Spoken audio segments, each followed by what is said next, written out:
There's very little on the headlines that I like. At least the first few stories, I can tell you that. Yeah. I got about the top 3 stories that I give you right now I don't like. But I'll give them to you anyway, even though because that's what I'm supposed to do here from the VMAC. The Mariners lost Game 1 to the Royals 6-4 last night. The bullpen could not get the job done. Handed a 3-2 lead, I guess, in the 6th. Zepchinski asked to get a couple left-handers out with a 1-run lead. Couldn't do it. Emilio Pagan surrenders 2 in the 7th. I guess we got the answer to our question 2 days ago when they were 2 games over 500, and I was asking at this time, this seems a little different than the rest of the year where they just go up and they come back down and they go up and they come back down. I guess it's the same because they're now back to 500. They're back to 2.5 games behind Kansas City. Tampa Bay has already jumped ahead of them again. And today is Game 2 with the Royals. Paxton for the Mariners, Jason Hamill for the Royals. Yeah, I don't look at it that way yet. They lost. I mean, they won a series, lost the 3rd game of a series that they won, and then went and lost the 1st game of a 4-game series. Right, that's what they've been doing all year. No, you just defined what they've been doing all year. No, because if they won the previous 3 series and they win this series, and that's not what they've been doing. Oh no! First of all, they haven't won this series. Second of all, you just said they won 2 out of the 3 in the series before, and they've lost the first one here. That's what you said. That equals 2-2, right? But we're not just talking about the last series and this series. We're talking about the 4-game winning streak, the 3 series in a row, and keeping that going. Well, you got to look at it series by series. They're still 500. They were 500 before that, and they're 500 now. So they've been about 500 since then, right? But we have to look at the series in its totality. No, you have to look at the wins and losses in their totalities. And then totality, they're a 500 baseball team, which they've been for months now, back and forth, a game over, a game under, 2 games over, 2 games under. And this is what they've been. So they've done essentially whatever they've been doing all year, which isn't good enough yet.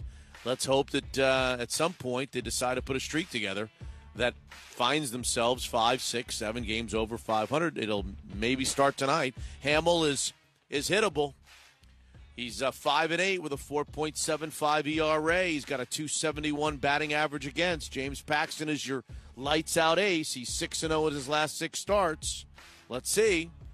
Let's see them get a game over 500 tonight in Kansas City. Lots of fighting here yesterday on the Seahawks practice field. I'm sure Hugh Breedlove-Millen has plenty to say about that, although I don't think that that's going to be as Hugh's got something to say, but you never know, because I don't know what Hugh's got something to say at 8 o'clock today. Lots of fighting yesterday. Frank Clark, for my money, has been looking for a fight since Monday, since the beginning of training camp. I've been watching him.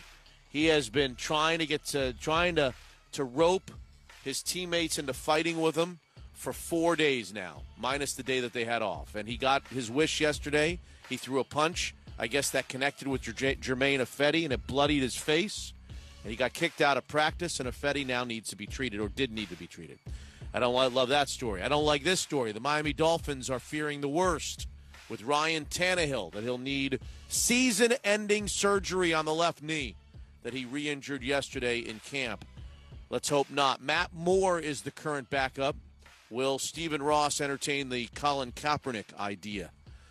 All of us who thought that Steph Curry was in way over his head on the web.com tour yesterday, we all have egg on our face this morning, and I'll take the lead on that. I'll take the first egg to the face. How about 3 birdies, 5 bogeys, and a double for 4 over 74? How about the fact that he finished 142nd out of 156 guys? How about the fact that he beat a 2-time PGA Tour event winner, Frank Licklider? He beat a guy who finished in the top 5 of an Open Championship, Matthew Goggin, and he beat a runner-up in the U.S. Amateur, Casey Wittenberg, out of Oklahoma State.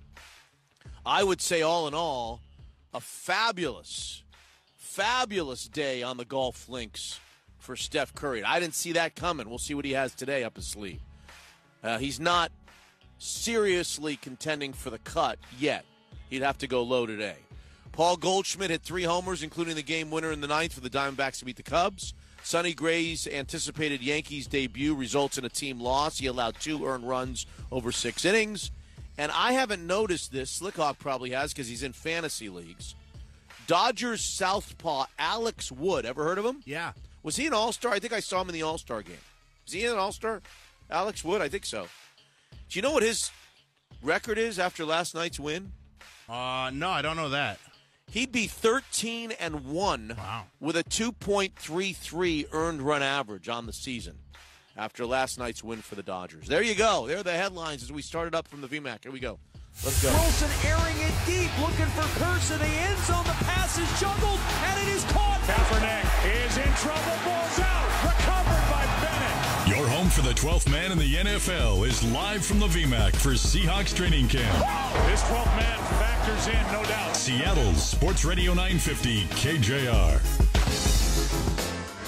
Seahawks at 7 in about 54 minutes, and I'm sure that the first storyline for Greg Bell and the Tacoma News Tribune will be the same storyline that we'll start with here today with Hugh Breedlove Millen, and that'll be fighting in training camp. Is it good? Is it bad?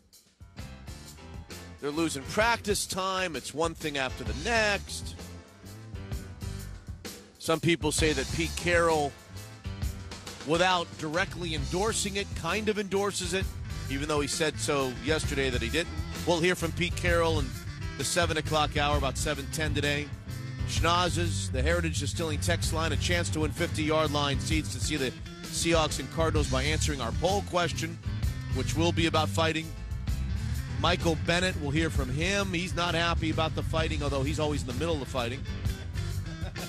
Kyle Lewis, the prize prospect that Jerry DiPoto refused to trade at the deadline. I'm sure he got lots of calls on Kyle Lewis. Will be with us as well in the 12th Man Roundtable at 9:30. Hugh Breedlove Millen here on a Friday morning, on a toasty Friday morning at the VMAC. So, you were standing there yesterday. You got to do the 3-tapper. Yeah, You didn't do it. 3-tapper. Yeah. You've been watching. I mean, yesterday's scrum that ended up with a bloody face, a bloody nose, whatever it was, and an ejection from practice was just, I would say, I mean, I've been out here limitedly, and I've seen, to my eye, 3, 4, 5, 6 of these things. Maybe they never escalated to that point, but it's been brewing. It's coming. It's offense and defense, and you just get the feeling, and I don't want to go back to the Seth Wickersham article, but you just get the feeling, and I don't know what it's like at other training camps. You can tell me what it's like in all your years going to training camp, that it goes beyond the whole, offense versus defense, pride in my offense versus pride in their defense with this team. There seems to be an anger. There seems to be maybe even disregard for the other side. There seems to be, and I don't know whether they go back here after the practice is over and they're all high-fiving and they're just hanging out together and having a soda together. But it just seems like there is some real, I don't know what the word is, distaste, contempt for one another. Yeah. Maybe the defense doesn't think the offense over the last few years has done its job and gotten us. I don't know. I don't know. I don't know. You may be right in that. It's not the read, the sense that I get, Mitch. No. I mean, first of all, I'll talk in a general sense, and then I'll bring it to the Seahawks. I think in a general sense, me as a journeyman NFL player bouncing around to 5-6 different training camps, I've seen a lot of brawls, and I think it's part of the game for better or for worse. I do think that in the minds of most coaches, and I put Pete Carroll in that category, I can't read his mind, but the sense that I've gotten through the years at the teams I've been on, being here as an observer, I think it's like I discussed yesterday. So much in life is like Goldilocks and the porridge. Not too hot, not too cold. You want it just right in the middle. And I think with respects to brawls as they take place in an NFL training camp, I think most coaches are of the mind that a few little chippiness that might lead to a brawl or two is an indicator that the team is on edge in a right way. And that they have pride in what they do, and they're guys that are badasses that are going to stake their ground and aren't going to take any guff, and they're going to bring that mindset in a positive way to Sundays in terms of the competitiveness. I think that is the more I'm around football, the more I lock into competitiveness, and I'm talking about having coached youth football, coaching high school now, watching college, watching pro football. I mean, I think being competitive is such a huge part of success. And you say, well, everybody competes. Yeah, you think so? No, everybody wants to win on game day, but how many people are dying to win? How many people are dying to prepare to win? And Bill Parcells, when I was with the Patriots, he had a line. He says, hey, man, they say you can lead a horse to water. You can't make him drink. He says, I can show you the competition, but I can't make you compete. That's in you, And so I think that the spars that you see in training camp are a correlation to a team that has the proper sense of competitiveness. Now, it can go too far. I don't think that that having a training camp where nobody is ever chippy, that might be an indicator.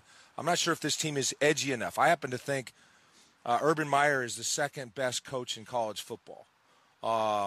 And who knows, maybe Chris Peterson is first. But, I think Chris Peterson's spectacular. But for the purposes of this discussion, let's give Nick Saban his due. I think and Urban Meyer, for anybody not named Chris Peterson, is my favorite coach. And I've watched a few documentaries. There's some real embedded camera documentaries. His first meeting with Ohio State, very first meeting, 2012, he said the words, it was probably 3 minutes that he talked to him the night before training camp.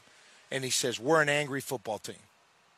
That struck me. He says, he didn't say, I want you to be an angry team. He says, we're an angry football team. And so I'm trying to, convey to you, Mitch, that I think there is some of that is a good thing.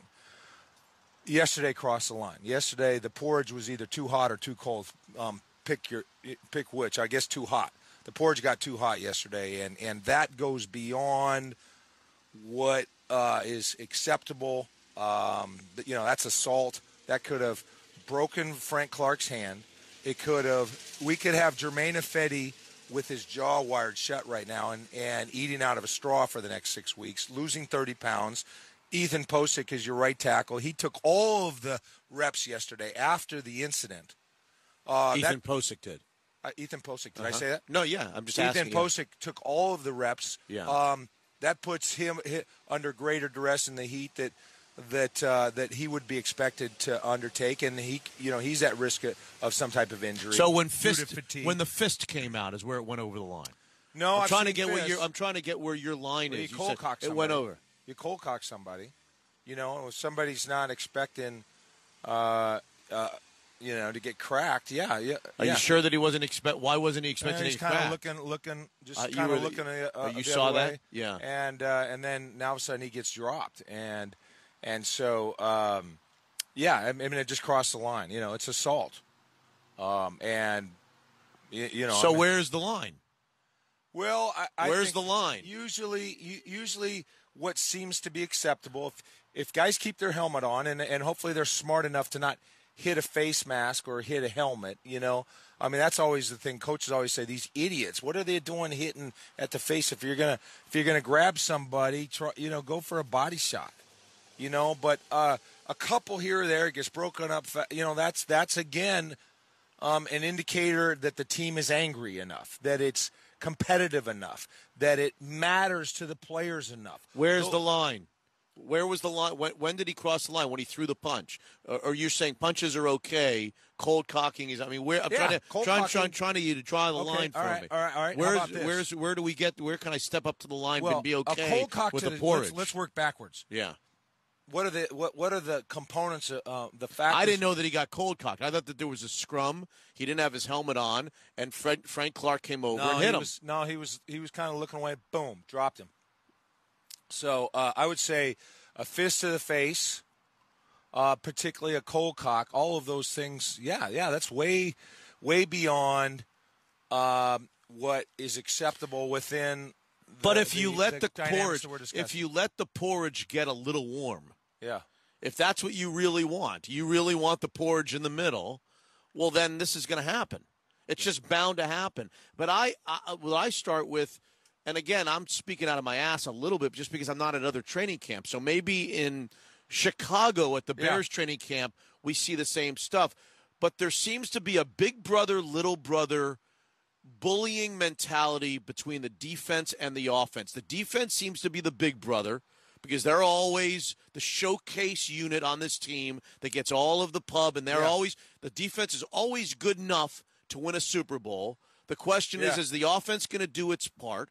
We have Richard Shermans of the world. Again, I don't want to go back to the Seth Wickersham column specifically, but we've got the Richard Shermans of the world during the middle of the season after games saying, hey, we ain't going to win scoring 4 points. We ain't going to win scoring 11 points, taking shots at the offense. It seems like that when these things start happening on the field, Affetti's a little bit of an instigator, but it seems like it's Bennett or it's Clark or it's the defense that's trying to bully the offense. I get the sense that maybe there's not the healthy respect between units that I'd like to see as a fan of Ellie. And I don't know. Maybe I'm wrong. Maybe I'm completely wrong. You may be right. It's not the read I have here. The read I have, Mitch, is that it's an individual, a couple of individuals, and you mentioned them. I was watching Affetti and Clark from the get-go, and Affetti, since he got here, has been involved with a number of these. Clark. So you got two combustible guys, relatively combustible guys. I don't think it's an aggregate unit by unit. Okay. I think it's an individual thing. I think it's those two guys are, the dogs that walk around the neighborhood and they got to pee on the yard just to let everybody know they're there. I think those two guys, they just got to pee in more yards than the other dogs. And they just have to say, no. I'm not going to let you. A lot of guys say if you go a quarter of a second past the whistle, then, guys will just they're too tired or they're not compelled to be bothered by that. They just they go back to the huddle and they get ready for the next play. Those two guys, you go a tenth of a second past the whistle, and all of a sudden it's an indictment on their manhood, and they're ready to go, eyeball to eyeball with you.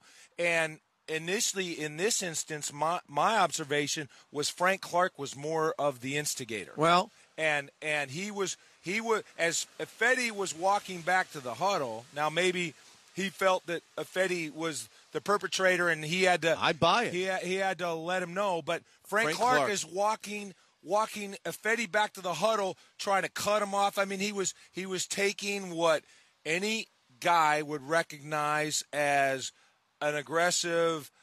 Frank Clark has been wanting to fight for 4 days. Well, and he has been wanting to fight with somebody for 4 days.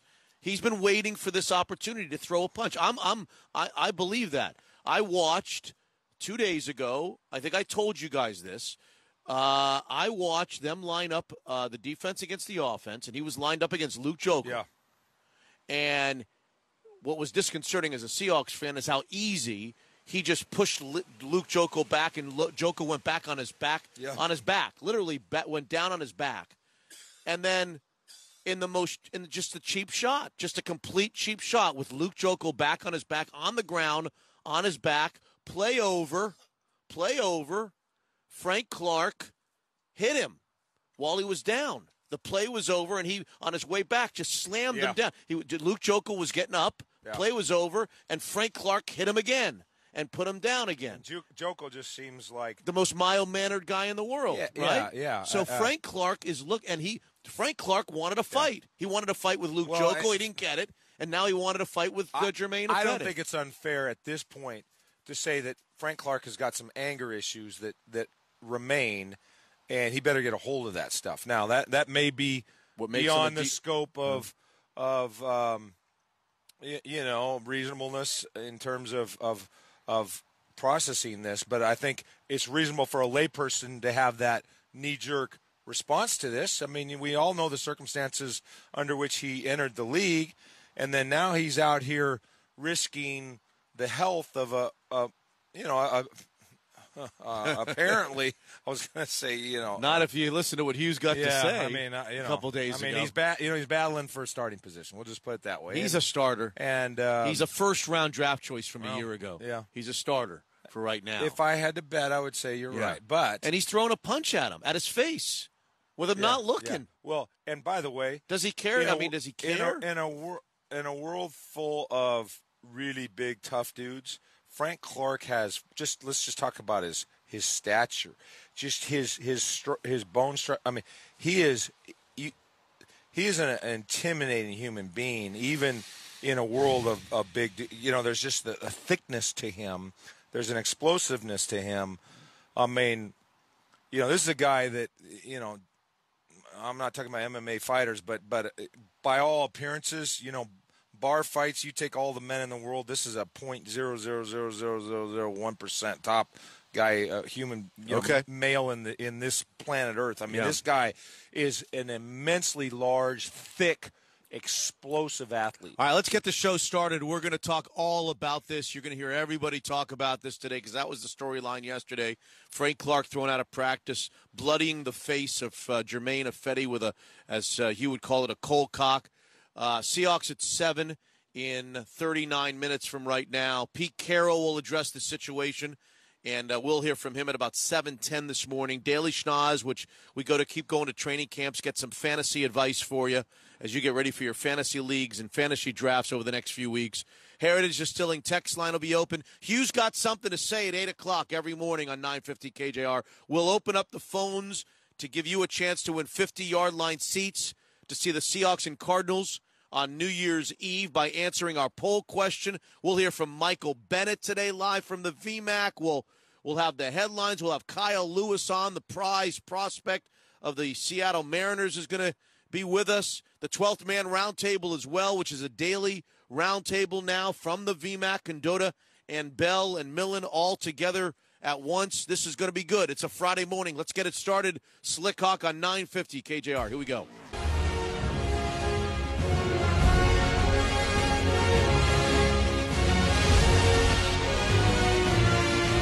$32 minutes away from the Seahawks at 7 every Monday through Friday now during the football season. We'll start the 7 o'clock hour with a little Greg Bell, little Hugh Millen, live here from the VMAC. He'll be on the line, and we'll deal with the Seahawks at 7. The top storylines, the top headlines from yesterday, obviously, Frank Clark's punch, sucker punch they're calling it, to Jermaine Ifedi's face that bloodied Ifedi, left him on the field for a minute or so, got Frank Clark kicked out of practice, had Ifedi leave practice to be treated, and left poor young Ethan Posick in there in about 100-degree temperatures with the shortest of shorts, which we'll get to, the shortest of shorts, and white bunchy tube socks with black shoes. I mean, come on, Mom. Get a hold of your son, would you please? We'll talk about that at the Seahawks at 7 with Greg Bell. Pete Carroll also in that first segment of the 7 o'clock hour at 7:10. Daily Schnoz, the sounds are not good from Kansas City last night. And here's another rocket off the bat of Brandon Moss. Goodbye.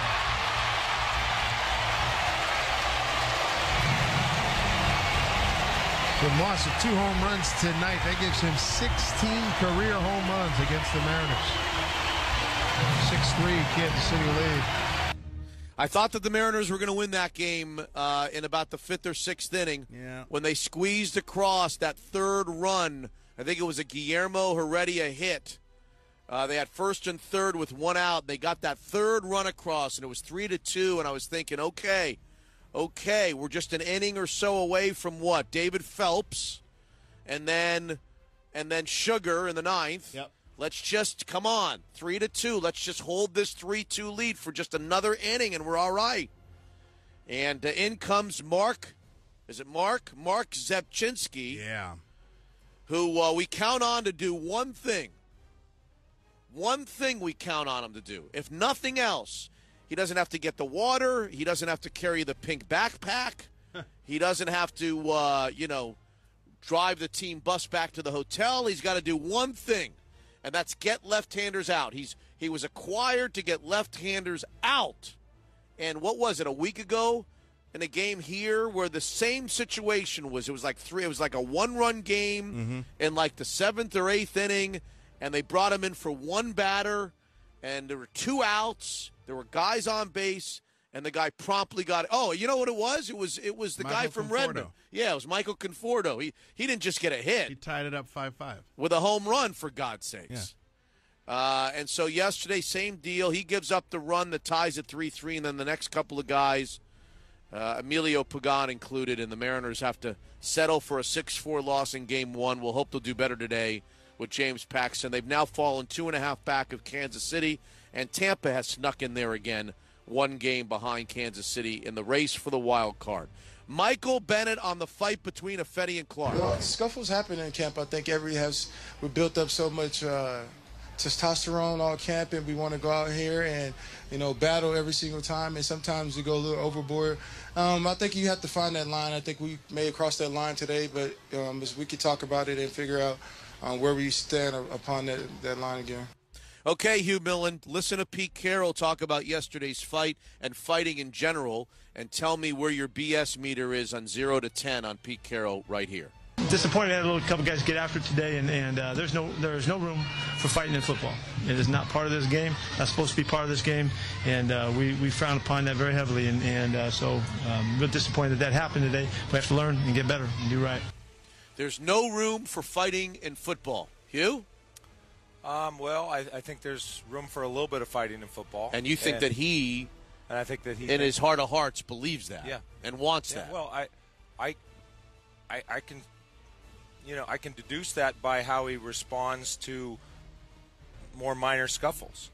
I don't think there's there's an outrage scale that everybody has, 0 to 100. He doesn't hit 100 on the scuffles that are leading to that. So I think he, like most coaches, like we talked about at the 6 o'clock hour, there's a benefit to having a little bit of chippiness. It's an indicator of competitiveness. It's an indicator of a healthy angriness to your football team, and so I think he's okay with a little bit of scuffle. I don't think he's okay with what happened yesterday. Hall of Famer Chris Carter on Ezekiel Elliott of the Cowboys. Based on all the information, a couple sources close to the situation, I think it's going to come down. If you look at what is the suspension for domestic violence, that being 6 games, I think the Cowboys are going to miss him for multiple weeks to start out the season. I would be more shocked if he wasn't suspended.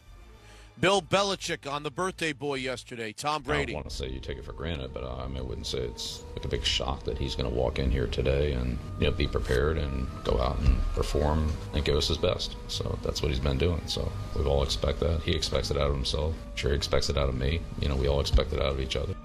Ryan Tannehill, the Dolphins quarterback, back on July 28th about his knee that he's been rehabbing. Knee feels really good. I was full participant in the spring and continue to get stronger over the summer and ready to go. So it's not even a thought in my mind now. It's just, second nature and ready to go. That was July 28th. Yesterday was August 3rd, in which many believe he was lost for the season on a non-contact re-injuring of the knee. There's going to be, I'm sure, huge speculation and huge question in Miami if they lose him for the season, whether they acted properly in not surgically repairing the knee way back in January. They could have done it right after the playoffs. They could have done it on January 10th, and by September 10th, it would be 9 months rehabbing for Ryan Tannehill, but somebody decided not to do it, and it could have been Tannehill himself. Hughes told us the story, I think, over and over again about not repairing, not having surgery on your left shoulder at one point during your football career, right? You had a left shoulder separation sprain, and you could have had it surgically repaired, and you didn't. At the end of the year, I did. Okay, but I played with it. I tried to play with it. Yeah, and it kept getting more separated. Yeah. They tell you, it's third degree, it can't get worse. And then you play against Cleveland Browns, you take a hit, and you look at the X-ray before the Brown game and after the Brown, and you say, wait a minute. Let me take a ruler here. That got worse. That thing's a quarter inch higher. Yeah. Aaron Rodgers on how long he wants to play. 40 today. Where do you see yourself standing at age 40? Hopefully right here. Hopefully talking to you guys right here. Andre Ellington and the Cardinals in the Hall of Fame game against the Cowboys. First and goal on the 3. They run Ellington again up the middle. He's to the 1-yard line, and he gets the final there. game. Bounces off of a defender and is into the end zone for the touchdown. Cowboys won. Like really? 18, like 18 to 15 or something. 2018. And that was a 15. They came back from 15 down? Yeah. Oh, boy. Oh, yeah. Paul Goldschmidt, not 1, not 2, but 3 home runs. And a fly ball hit into left center field. Did he do it again? His third of the afternoon. And he's given the Diamondbacks lead back, 9-8. Goldie, a 3-homer day here at Wrigley Field in Chicago. Nolan Arenado of the Rockies. 3-2 pitch. High to the backstop, ball 4, and the Rockies win it again in a walk-off, this time in very simple fashion on a bases-loaded walk to Nolan Arenado. And Joey Gallo. Here I am at the VMAC. Joey Gallo of the Texas Rangers proved yesterday that he doesn't only hit home runs against our beloved Seattle Mariners. Swinging a ball lifted high in the air, deep center field. Buxton, all he's going to do is look. Where does it land? Way back there. Into the upper deck. Joey Gallo, another monster blast, and the Rangers lead it 4-1. Did you say Gallo? Yes, it did. Gallo with the G? How could you do a morning montage without any Steph Curry audio from yesterday's 74? There's audio of that? Sure. You don't think he did any interviews after his round? Oh, I don't know. You made no effort. You made zero effort to get Steph Curry, who I think shocked the golfing world, maybe even shocked the NBA world, with a 4 over 74. As I told you during the update, he not only did he not finish dead last, he beat 14 guys yesterday. And he beat 14 guys, of some of which are accomplished former PGA Tour players. One guy has won twice on the PGA Tour that he beat yesterday.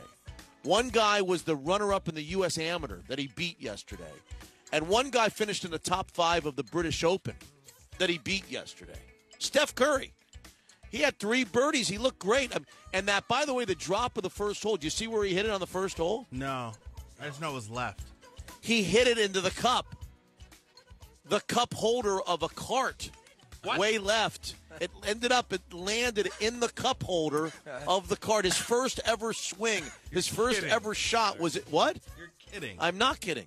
It landed, it bounced up into a cart and up into the hole, and he came in and he looked at it and he put his hands up like, that's a 3. I should get 3 for that. Well, he kept his. So the drop, was it a moving cart or was it? It was a cart that was just sitting there stationary, like way left of the fairway. Jumped up and right into the hole, right into the cart cup. Oh, that's beautiful. Good for him. And then he dropped the ball and he made bogey and went on his merry way. 74 is damn good. Par 70. How do you feel? 72. I mean, that is to me astonishing how well he played yesterday. Now you're a golf fan. How do you feel in a general sense that he's out there on that tour in this tournament? Well, how do you feel about it? I'll answer that question in our next segment. Yeah. It's a little bit of a long-winded because there's different layers to that, but I'll answer that question in our next segment. We're 21 minutes away from the Seahawks at 7. 21 minutes away from the Seahawks at 7 with Greg Bell. We'll learn all of the stories of the morning with regard to the Seahawks. Pete Carroll in that segment as well on 950 KJR. 15 minutes away from the Seahawks at 7 and Pete Carroll in that same segment on all the fighting. And I think, I don't know what Slickhawk. I'm always fearful of promoting the Carroll. I'm assuming you got him talking about the fighting. Maybe you got him talking about McDowell as well. Not giving up any information. Very little information coming out of Pete Carroll of the Seahawks on Malik McDowell's availability, on his injury, on how he got hurt, on what the significance is. Pete Carroll is playing dumb here on this. I mean, I just go back to Holmgren. These guys know right? Pete Carroll's got a lot of information.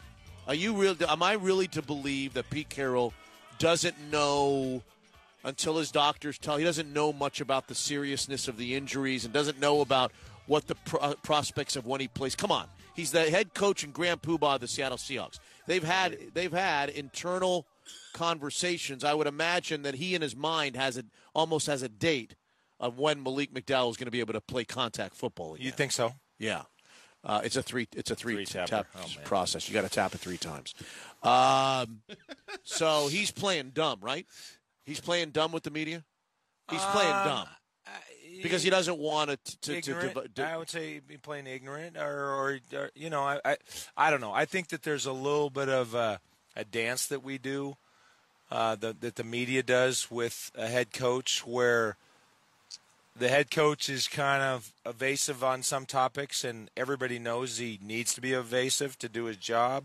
And we just let him go. We let him be. Yeah. Why does he again? Remind me again why he needs to be evasive about this. Why can't just say? One, I mean, there's some HIPAA laws and some contractual obligations that the team's under to not disclose certain information if it's not at the. So why doesn't he? So why not say that? Instead of saying, I don't know. I don't have any idea. I don't know what's going on. Under HIPAA laws, I can't talk about this, guys. I'm sorry. He said that early on. Okay. Well, then just keep repeating it. Under HIPAA laws, I can't discuss this. I apologize, guys. Instead of saying, I have no idea. I got to believe he's got a date. Somebody's already given him a date. Yeah. Okay? Because if I'm the head coach and my first pick got in an accident 2 weeks ago, and he's here now and whatever, I'm walking into a room and saying, somebody give me a frickin' date. I want to know. How long is the guy going to be out? Possible the doctors are saying we don't know. We don't know. Okay, give me a range. Is he playing this year? Is it possible that he's out for the year? Give me something. I'm banging if I'm the grand poobah out there on that practice field, you're damn straight that somebody's going to give me something. I want information on that. And I can't believe there's any coach in the NFL that wouldn't have at least a feeling as to, okay, I want to know what doctors are saying. This whole I don't have any idea, guys. I have no idea what's going on. Like I'm not even paying attention to it. I'm paying attention over here. I'm not buying. The answer to your question before the break of what was exactly your question? How do I feel about Steph Curry playing on the web.com tour? Typically, I'm not a big fan. I'm not a big fan. I don't want to get you. You're in the middle of something, but I'm not a big fan of celebrities from different areas and other sports stars playing in those events. There's a couple of factors in this. First of all, I think it's generally unfair. Maybe not in this case. Generally unfair to the guys they get paired with. That's my first question. All right, how do the guys that get paired with a guy typically when this happened? When Jerry Rice played in the same tournament a few years ago, and I think he shot like 85, 86, 84, whatever it was. He was all over the place. Yeah. Now you've played golf a little bit. You know what it's like, what it must be like for a guy trying to make his way on the web.com tour to be paired with a celebrity from a different sport shooting 85 and 86 and losing balls and dropping balls. It's not easy to play your own game when you're playing. So that's the first layer. The layer of, is it disrespectful to the people you get paired with? Does it create an unfair situation for them who are going out there trying week after week after week to make a living out there and try to get on the PGA Tour? That's my first question. My second and yesterday was not the case. I don't know how he did against I'm sure he lost to his playing partners, but he was very, very capable and competent and down, and playing very good golf, making 3 birdies. He was fine. So I don't think that there was a little bit of a circus. I'm sure that those guys were playing with a lot more spectators than they would normally play with. Yeah. But that's not my issue. The spectators is not my issue. The media is not my issue for those other players. My only issue with the other players in this regard is he all over the joint? Is he taking a long time to play these holes, and is he making it more difficult for them to do their job? The answer to that yesterday was no. Okay, so the next question is, there's 156 guys in these fields. Yeah. That's pretty much the sweet number. He took somebody's spot. Somebody would have played. Now, somebody would say, no, he's a sponsor's exemption or whatever. I understand that. The sponsor decided they wanted Steph Curry in, and Steph Curry gets in. But had Steph Curry not played, there would not have been a 155-player field. There would have still been a 156-player field. So I need to know before I can answer the question definitively, who's the guy that's not playing in the event because Steph Curry is. And that could be there could be a variety of answers to that, which would determine the way I really feel about Steph Curry taking a spot up in the field. Yeah. Okay. And because it could be Yeah. It could be a guy with no status on the tour that the sponsor says, "Hey, here's a local club pro who's been trying to make it all these years. Yeah. He's a local guy in the community. He's got no status on the web.com, but let's give him a shot." It could be that type of guy who's gotten as much status on the web.com tour as Steph Curry, right? Yep. Or it could be a guy who's on the tour, who's playing week to week, who can't play now because Steph Curry's playing and taking his spot. Those are two different situations. So I need to know who doesn't play. Yeah, you and I have him. a little bit different take on that. Yeah. I look and I say, if I'm let's say running a theater in Bellevue, and for profit, and I'm trying to make some money, and we've got to play, and the reason I was looking at the computer, it's weird. I'm from Seattle. I can't think of a list of actors from Seattle. I'll think of one, Jim Caviezel, a Husky. So let's say now, guy from Picket Fences. Well, he played Jesus in no, I'm talking about the other guy, the guy from. Okay, go ahead. Yeah, go ahead. But, okay, the older guy. But yeah. Work with me here. Yeah. So now some actor comes to me and says, "Wait a minute, why'd you put Jim Caviezel in the? I've been paying my dues, and he just comes in and say because he's going to put more people in the seats. There's going to be more people that are going to come to see him." And so if I'm the director of the web, and all the players are sitting there and say, well, how come we're letting Steph Curry? I said, well, because we're trying to make money. Okay, now here. hold on a second. Hold on a second. Jim Caviezel is an actor. If you want to make an analogy, say I'm putting Gary Payton in. Okay, fine. I'm putting Gary Payton in. Yeah, you're right. Okay, that's the analogy. Yeah, okay. A guy that does something else for a living.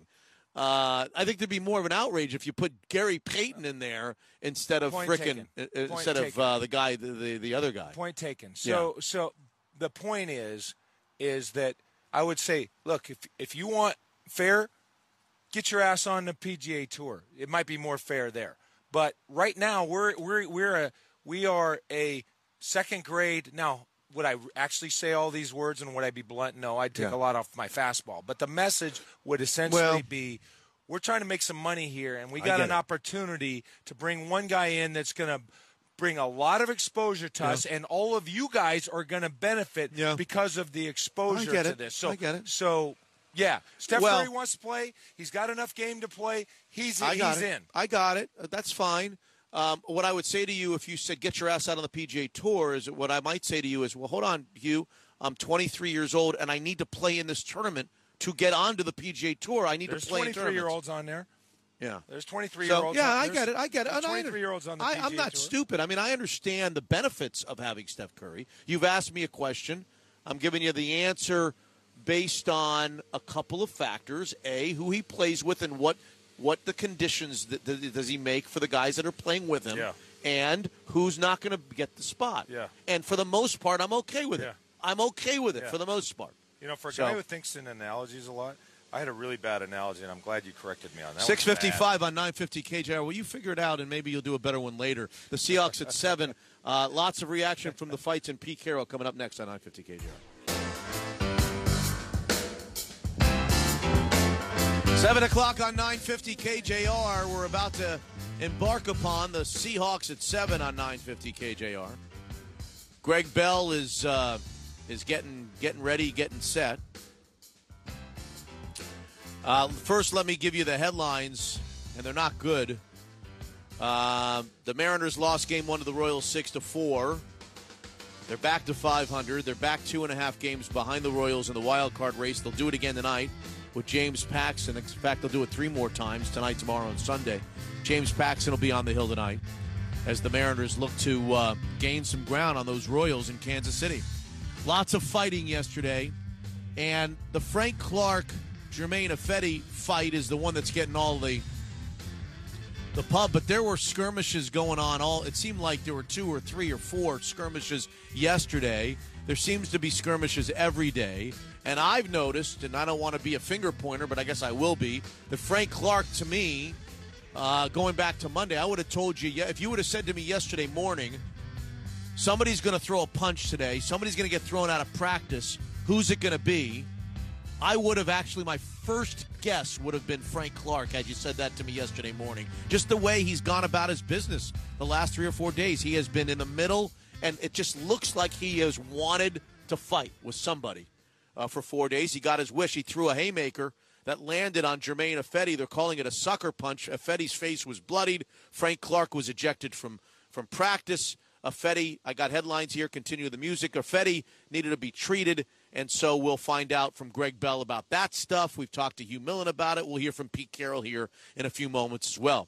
Miami Dolphins brass feeling that Ryan Tannehill will need season-ending surgery, according to sources, on the left knee that he re-injured yesterday in camp. Dolphins fans around the world are hoping that's not the case. Matt Moore is the current backup, and now everybody's asking, will owner Stephen Ross entertain the idea of Colin Kaepernick or Jay Cutler? Will they try to get him out of the broadcast booth before his broadcast career starts and reunite him with Adam Gase? We'll see what happens in Miami. First things are first. Steph Curry was terrific yesterday, much better than I expected or anybody expected. 74, 4 over 74 on the web.com tour and his sponsor exemption. That leaves him 142nd out of 156 guys. He beat 14 pretty accomplished players yesterday in a web.com event in Northern California. Paul Goldschmidt hit 3 homers, including the game winner in the 9th for the Diamonds to beat the Cubs. Sonny Gray's anticipated Yankees debut results in a team loss. He allowed 2 runs over 6 innings, at least 2 earned runs. And Dodgers southpaw Alex Wood is now 13-1 with a 2.33 earned run average after winning last night's game in Atlanta. Hit it, Slip-Up. Very happy with how things have turned out through the offseason and getting our guys together. Live from the VMAC. Wilson going to run. Diving for the end zone. He's in. This is the Seahawks at 7 with Mitch in the morning. Touchdown, Seahawks. Breaking news. Get out of your mind. Get out of your mind. All right, here's Greg Bell. Where were you looking yesterday when the fight broke out, Greg? Where were your eyes focused at that point? Well, hi, Mitch. We've come to, the writers that cover the team on a daily basis know that when it's pass rush time in full pads or shorter pads, we go down to that pass rush drill because something's going to happen. Somebody's going to get mad at somebody. Last summer it was Michael Bennett taking on the world, and as you mentioned, it's now Frank Clark taking on the world. So we were already down there poised, and first it was Rodney Coe, the new defensive tackle, who pushed Will Precheck through a water bucket at the end of a snap, and that started the whole thing. And then Justin Britt and Reese Odiombo jumped in on Coe, and Coe's buddies on the defensive line came in and jumped the rest of the offensive line, and that was the first melee. And Ifedi was pretty much unscathed from that. Clark jumped in with a flying punch from that first fracas, and then it looked like it calmed down, and they were about to do a second snap, and so I'm still watching all that. I'm about 30 yards away on the opposite sideline, and right before the next snap, Ifedi charges after the defense. I don't know if it was Clark. I couldn't tell if it was Clark in particular he charged at, and then the defensive and offensive lines engaged and got at it again, pushing and shoving, and then in the middle of all that scrum, it was pretty much a flying WWE top rope punch by Frank Clark. And Ifedi's mistake was that he went after the defense without his helmet on. And that's why he's injured and had a bloodied mouth and had to leave the field, is because he didn't have his helmet on. So it absolutely crossed the line. But Mitch, this is a line that Pete Carroll has let this team dance on either side of for 6 years now. And he wants them to play on the edge, and he loves them to play on the edge and practice on the edge and on the border of what's appropriate and inappropriate. And it, just like Richard Sherman screaming at coaches on the sideline and Michael Bennett fighting with half his team last summer, sometimes they go across the line, and that's what happened yesterday. Well, we're going to hear Pete Carroll here in a minute after you're finished. He's going to say there's no room for fighting in this league. There's no room for – so you're essentially saying what Hugh said, which is that's what he kind of has to say after a fight like this, right? Well, yeah, so that the league doesn't find him and say he's got a rogue renegade outfit out here. But I will tell you that he doesn't exactly mind when they fight, and he minds when somebody gets injured like yesterday. But he doesn't exactly lay down the law, let's say, when there are fights in training camp. And people that come to national writers that come to training camp are just aghast at how much fighting and scuffling and how chippy it is. And, well, that's every day out there. And that's something that Pete Carroll has let these guys get away with and do for many, many years. And right. The proof is in the pudding. They've got 2 Super Bowls, the only Super Bowl title in this franchise's history, 5 straight playoff appearances. And Carroll and all the Pacific Northwest will trade all that, fighting and punches, and sometimes guys get hurt for the success they've had on the field. And Carroll really believes that letting the players be the way they are and push that limit, right, and sometimes go over it is worth it. Right. Well, we'll never know how direct the correlation is between all that stuff and Super Bowls. We're with Greg Bell, Tacoma News Tribune insider, Seahawks insider, every day at this time, Seahawks at 7. So it's fighting. It's definitely fighting. But I brought up the question to you, and I think it's a fair question. Otherwise, I wouldn't have brought it up. You can tell me if it's an unfair question. There just seems to be, and I start by saying, look, I'm only at Seahawks camp. I'm not at Rams camp, Bears camp, Dolphins camp, Giants, wherever all these camps are. I only see the Seahawks. And I don't want to really go back to the Seth Wickersham column too much, but I have had the sense that there's more distaste between the units of this football team than maybe in other places, Greg. It just seems like that the defense is the big brother, the big bully, the big brother who always performs well enough during seasons to win Super Bowls. And it's just a question of, are we going to go to the Super Bowl and win a Super Bowl and win enough games and win playoff games? Is our offense going to do its part? And it leads to me, it seems to lead to boiling over on the field. It's always, defense versus offense. Well, it's always going to be defense versus offense. I get that. But do you sense there's a little more contempt, there's a little more distaste between the defense and the offense here than there might be in other places? I'm not sure about that, Mitch. It's the always compete, ultra-competition mantra that the players take to the extreme. I covered the Raiders back in the early 2000s with Bill Romanowski and Rod Woodson. And I was in the practice once that Bill Romanowski took his helmet off and swung it at a tight end, a backup tight end, and was hauled away by the Alameda Police Department. That happened. Police cruisers showed up at the practice. Come on. I was there. It happened. You can look up and read the archives of it. They ended up they dropped the criminal charges, and then Williams, the tight end, filed a civil suit. And Bill Romanowski had to explain why he was batting his teammate over the head with his own helmet.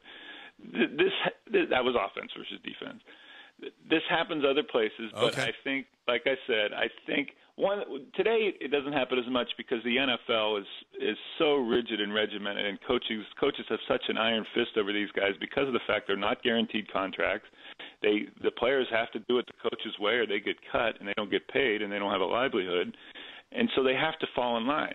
Pete Carroll is a little different. Why players around the league want to play for him and why the Seahawks love to re-sign here and stay here is because he gives them so much latitude, including having fights and skirmishes without punishment in practice, that they do seem to be the renegade outfit of the league right now. But it has happened for years in other places, not so much these days, though, I will say that. Okay.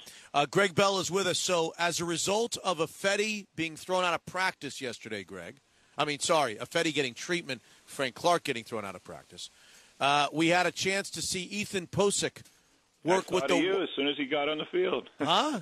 I thought of you as soon as he got on the field. I hope you thought of me and you didn't focus on those short shorts that he wears because those are terrible. But Ethan Posick was out there with his short shorts on, really short. I mean, John Stockton would not have worn these shorts in his prime. This is how short they were. Yeah. They're creeping up his. Happily married man, Mitch. I wasn't focused on those. Okay. All right. Well, let me just. I was, and I'm happily married too. He had short shorts on. He had white bunched tube socks on with black shoes. He looked terrible from a wardrobe standpoint. How did he look? How did he look working with the ones at right tackle yesterday, Greg? He looked tired, first of all, because the Seahawks only now, when Maffetti had to go off, they only had 11 linemen. And that says, that's 11 linemen. That's a lot. Well, 5 play on the first offense, and 5 have to play on the second one, and then they have a third unit in training camp because there's a 90-man roster. So then 15 linemen, in theory, were supposed to be scrimmaging yesterday. Posick was the right tackle for all 3 strings. He was exhausted. I was watching him when he'd come to the sidelines between drills, and he would only get like 2 or 3 seconds of a break and then go right back into it again. Right. He was squatting and tired. So I'm not sure it was a fair assessment, but nobody went by him in the pass rushing. Now, there was a lot of run blocking as well, and at one point he actually cleared a lane for, if my memory serves, it was either Chris Carson or Alex Collins for a long run, which was untouched. He was untouched, the running back was. And Carl came up and gave a high five to Posick.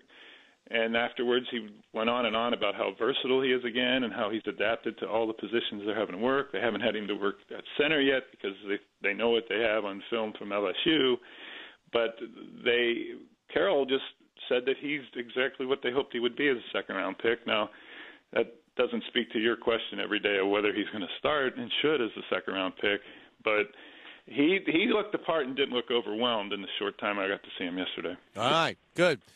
Anything else jump out at you before we let you go for a Friday, and we'll see you at 9:30 on the 12th Man Roundtable? Anything else that you'd like to point out to our listeners who are falling backwards, hoping that you'll catch them in terms of information from the Seahawks? And I hope that Frank Clark doesn't fall backwards and think that Jermaine Ifedi's going to catch him. I don't think Jermaine Ifedi's putting his arms out. But what did you note? I saw Cyril, as you pronounce it, Cyril Grayson make a catch or two yesterday that was very, very impressive. I saw Doug Baldwin beat his old friend Richard Sherman a couple times and then celebrate in his face with a couple of plays. I also saw after he celebrated, on the very next play, they threw the ball to him and he dropped it wide open in the flat. And I was tempted to yell to him, although Dave Pearson would not have been happy. See what you get? Karma. That's karma from the dance. From the previous play. What did you see, Greg? Yeah, you mentioned Grayson. It was the first day Grayson looked like a wide receiver in scrimmaging to me. He's been doing a lot of kick returning practice and special teams drills, but hasn't really done much in team scrimmaging as a wide receiver, and yesterday he did. The LSU track star who has 0 college major football experience. He's even joked on social media about putting pads on for the first time since grade school. And yesterday he made a couple twisting, really nice catches, body control on the sidelines. One time Baldwin came on the field to high-five him, and Kearse was on the field signaling first down, celebrating and patting him on the back. I will also say this. A lot of the wide receivers are making great catches because the backup quarterbacks are having a very bad camp of throwing the ball. I'm glad that you point that out. I forgot about it. I have not been impressed with Boykin at all. I see he's making forget his throws. He's making decisions to throw the ball across the field against his body into traffic. He's getting balls picked off. I mean, he's showing such poor judgment out there. In addition to maybe not being able to make the throws, Greg. Yesterday, in one of the poor judgment examples, was the officials that are on the field for scrimmaging every day threw a flag at the snap that was an obvious defensive offsides. Now, in the NFL, coaches want quarterbacks to take that shot down the field as a free play. Yeah. And even in practice situations, that's what they do, is the quarterbacks see the defensive flag at the snap. It's an obvious free play. So go downfield and make a play in the end zone. Even if it's intercepted, it's going to get called back. Well, Boykin looked downfield a couple of times, not even 2 or 3, 4 beats, and then took off running. And in a scrimmage, you can't tackle and hit the quarterback anyway. That's useless. And Pete Carroll and Darrell Bevel got on him about, what are you doing? It's a free play. They were not happy about that. That's the kind of decision-making that a backup quarterback, especially now in his second year, should know. You're right. He and Austin Davis both have not looked good. It's too bad there's not a former Super Bowl starting quarterback out there that someone could sign and be a better backup quarterback than the current ones they have. They didn't improve themselves. They always talk about competition and competing. The quarterback competition is not a competition at all. It's a pillow fight. Okay, thank you, Greg. We'll see you at 9:30. Thanks very, very much. Yes, Greg sir. Bell, Tacoma News Tribune, Seahawks Insider, terrific stuff from Greg, terrific stuff from Bob. They both do a hell of a job. Make sure you follow them on Twitter and get all the information from here at training camp. camp. All right, a little bit of Pete Carroll on Malik McDowell in the fight yesterday. Malik McDowell reported. Can you tell us anything more about his situation? Yeah, he's doing all kinds of appointments and stuff to make sure that we know exactly what's going on. They did a lot of stuff yesterday. I really don't have much to report for you, but it's going to take a while to figure it out. What's the value of seeing him with your own eyes at this stage of the process of getting that film? Well, it's the direct information, specific information. He's getting updated from our people as well and his family. So it's very disappointing, and there's nothing we can do about it right now but just take the time to assess and figure out what this all means. Do you expect him to be ready for the start of the season? I don't know that. There were reports that it was an ATV accident. Is that accurate? I know it's a vehicular accident. That's all I know. I don't know what the makeup of it was at this point. Is there still a chance he can play this season? I don't know that. I really don't. And I'm not taking any. So I don't know. I don't know what the deal is yet. But either way, it's a long-term thing. Yes. Is there anything you can say about just the nature of the injury? Is it lower body? No, we're just not saying anything right now because we're just staying out of it as far as check with the docs. I got nothing to report. I don't know what I'm talking about. What happened with the fight, Pete? It's just regular camp type of tempers flare, frustrations and stuff like that, and then somebody goes overboard. Can't do that. We can't do it at all. I know it's happening all around the league. It happens everywhere in ball at times, but it's not okay, and it shouldn't be part of it. You can't do it in a game. You get ejected. Just what you saw happen.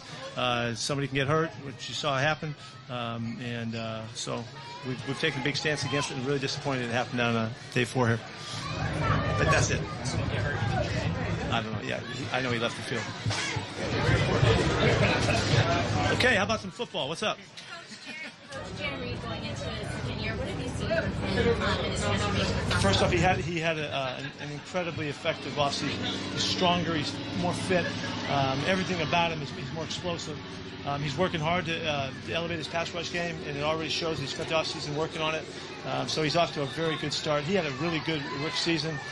But like the guys who go from year 1 to year 2, we expect a big change, and he really has already demonstrated that, really by the way he has attacked his offseason. And so he's a big deal to us. He's really a central figure up there up front, and we're counting on him to do a lot of good stuff for us. Yeah. What have you seen from him so far? He's going through a transformation of schematically, technique-wise. We have a whole way we do stuff. Unfortunately for the defensive backs, they can't do anything in the offseason. They can't get much done. They can't contest the play. They can't bump and run. There's all kinds of stuff you can't do. So this is where it starts. We're only a few days, we're 2 days old with him. But he's big, long guy like we like. He runs pretty well. He's had some playing experience. I'm just anxious to see what the transformation is going to take, how it's going to take shape. And usually we have pretty good success. He's got all the right stuff, so we'll see how it goes. Talked about the physical transformation that we're doing. In retrospect, how remarkable is what you were able to do last year? Yeah, I don't know. You guys asked me a lot about that. I never could really explain it. I mean, it's hard to even express how a guy could do that at this level. Maybe you got a chance to come into high school and you haven't played, or college you haven't played, but to do it against these athletes and these schemes and all, it's remarkable. So he gained an extraordinary amount, and we're getting the payback now. You can totally see his awareness, his communication skills, and of course his body. This looks great. So we have really high expectations for him. How was Ethan Posey? We saw a lot of work there after that happened. He's doing very well. What we've seen from Ethan, we have in the offensive line is a different situation in the offseason. You can get them a lot of turns and a lot of reps, not in the physical side of it, but in the learning and the technique part of it. Ethan is a very good learner. He's got a really level head. He's a very good communicator. As we said from the start, he has tremendous flexibility. He played most of the time at center. He's played guard and tackle. He can do all 3 spots. He hasn't had any center work yet, other than a little bit of snapping the football earlier on. But I don't see why he doesn't have the flexibility to do all of the things we've talked about, which makes him a very valuable pick. Really exactly what we had hoped for when we checked it out in the draft, and thought that he might be a very special guy for us in our thinking. And he's off to a great start, and it's not too big for him. He played hundreds and hundreds of snaps in college against great competition, and has always been able to be successful. So nothing but good signs, really good signs. There's Pete Carroll in the last comment about Ethan Posick after he went in at right tackle for Jermaine Ifedi. And I think that you and I should discuss a conversation that you and I had with Ray Roberts on the on the sideline yesterday about offensive linemen and his take as a former left tackle in this league for a lot of years, a former, I think, first-round draft choice out of Virginia. I think he was a first-round draft choice. Ray Roberts had an opinion about offensive linemen who are good at a lot of different positions, who are versatile guys, and not liking those types. Ray Roberts is not a fan of offensive linemen who can play a lot of different positions, jack of all trades, master of none. He likes the guys that play one position, learn their craft, learn that, and we'll come back to that at some point in the radio program. 722 on 950 KJR. We got a training camp daily schnoz to do. We've got a Dear Show, Dear You, poll question at 7:45. We want to get your texts on the question about fighting in training camps and fighting amongst teammates, team members. We'll do that, and we'll go to a couple of new training camps and get some fantasy advice for you on 950 KJR. That's next.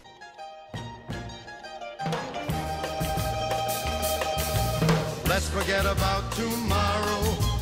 Let's forget about tomorrow. Let's forget about tomorrow, for tomorrow never comes. No money, forget the money. Let's live for now, and anyhow, who needs the money? The moonlight, let's share the moonlight. Perhaps together we will never be again. Ah, che luna, oh che mare, with such a moon and such a sea and you and me. I get so dizzy when you're standing near. It's not the music that you hear. My heart is beating like a jungle drum. Let's take the minutes as they speed away. WEEI in Boston is with us from Patriots training camp. A little profile of the Patriots here on the Daily Schnoz. 49451, Dear Show, The Heritage Distilling text line at 745. We'll ask the question of what you think should happen. Should there be fighting in these training camps? Should somebody be fined over I'm looking at a beautiful bald eagle right there. Look at that bad boy. Would you please look at that? Here's Chris Villani. Chris, there aren't many training camps that we visit during the Daily Schnoz where the biggest question that they're asking is, do you think this team will lose a game this year? But I guess there's one in New England where they're asking about undefeated, untied, perfect seasons in New England. Yeah, and a lot of people think that's a ridiculous thing to ask. Maybe it is, but look, give me one game in the next 16 where the Patriots are going to be an underdog, whether they're at home or on the road. They're going to be favored in every single game. So is it possible? Sure, it's possible. I mean, a lot can happen. Obviously, you have to see health. It's all about keeping 12 healthy first and foremost. Rob Gronkowski, too, though they did win the Super Bowl last year with Gronkowski injured. But it's absolutely possible. This is as deep a secondary as I think they've ever had under Bill Belichick. That includes when they had Darrelle Revis, includes some of the great secondaries of the early 2000s. You still have Brady, add a deep threat in Brandon Cooks. This team is loaded. I don't think there's any question about it. Is there a weakness? And if there is, there's got to be a weakness. I mean, the NFL is set up so that all teams have weaknesses. What would it be in New England? Well, they don't have a pass rusher. You know, they've never really had a great pass rusher. It's just not the way the defense is built. But I guess you could look at that as a weakness. You know, they prefer guys that can do multiple things as opposed to that one guy that just sort of pins his ears back, as the cliche goes, and goes after the quarterback. Rob Ninkovich did announce his retirement, so it's a question now of who's going to fill that spot. You know, Dante Hightower is a possibility there, though he is starting the season on physically unable to perform. And I don't know if it's a weakness, but look, Rob Gronkowski has shown himself to be injury prone. So even though the Patriots did win the Super Bowl without him, as I just said, you're still down 25 points in the third quarter. It's not a big margin for error when you take that that guy out of the mix. So maybe that's a weakness. But look, we're talking about extreme, what I would call hashtag first world NFL problems. I mean, this team is really, really good right now. And the weaknesses that they have, I think 31 other teams would happily take. Okay. So somebody turned 40 years old yesterday. I don't think I've ever heard of a 40-year-old birthday in the NFL that was more celebrated and more discussed around the country than Tom Brady. He's pretty good still, right? Well, look, 28 touchdowns and 2 interceptions last year in 12 regular season games after he served the suspension. He's got 208 career wins. Yeah, he's fantastic. And look, that is another, I think, legitimate question is the Brady drop-off now that he's 40. The list of quarterbacks that have a 4 in front of their age who've had good seasons is pretty small. Brett Favre had a good year with the Vikings, Warren Moon, but that's really about it. Most guys don't make it this far. That said, Tom Brady is obviously a different caliber of player in a lot of different ways, so we'll see. But, I mean, even if Brady does fall back a little bit, and we've talked about this a lot around here, even if he's not the best quarterback in the NFL, is he going to fall out of the top 5, the top 10? A top 5 caliber Tom Brady, frankly, is good enough for this team to win 14 games and compete for a Super Bowl. I'm personally hoping that they forget one of the GOATs that was walking around and wandering around the complex, and that, on opening night, he just kind of wanders out onto the field because they forgot to grab him. That was an interesting touch by the Patriots to have a lot of GOATs hanging around for the guy they call the GOAT around here. All right. 14-2, what's your prediction? How many wins this year? 15. I think they can win 15 games. Yeah, I think that's reasonable. Maybe 14 at the kind of low end here. I just don't see them losing fewer than 14 at the low end. Games. God Almighty! Isn't it nice to root for? 16. It's nice to root for a team that's going to win 14 out of 16 on the low end. Chris Villani at WEEI in Boston. I promised all of our listeners that on these training camp previews that we're doing with all the 30 teams that I would ask a fantasy football related question. Who do you want to have? Obviously, Tom Brady. Who do you want to have from this New England Patriots team? Tell me about skilled position players and maybe sleepers that no one's thinking about from the Patriots. Well, I think Brandon Cooks is definitely got the potential to be one of those guys. I mean, we've seen Tom Brady when he's had a deep threat just in a very brief stretch with Randy Moss. And I'm not saying Cooks is Moss, but, what he's able to do in terms of getting the ball down the field a little bit more. So I think that's somebody to look for. The problem with the Patriots on a fantasy perspective is there's so many weapons right now that the odds of one guy getting the ball a ton is pretty slim. But, look, Edelman's still going to get a ton of catches. Gronkowski is a guy. It's hard to really find. I mean, any of them could also be sleepers, too, because, again, you could have a week where Gronkowski gets 3 catches and the next week he gets 12. I mean, it depends on the way they're scheming and the way that they are, running their offense that particular day. And also how many points they're up, how much they're running the ball in the second half. Right. So the Patriots are a tough team to sort of figure out fantasy-wise because they're up 30 points in the second half. Then they're probably getting a heavy dose of running the football. But the other problem that I'm assuming you run into with the Patriots, if you draft guys on the Patriots, is in the final 3 or 4 games of the season when we're playing in our playoffs, and they've already clinched the AFC East and everything there is to clinch in the AFC. You run the risk of Tom Brady or somebody not playing a lot, maybe playing in a half in a game. And then your championship game or your playoff games where you've counted on the Patriots up until that point, they're not there to help you.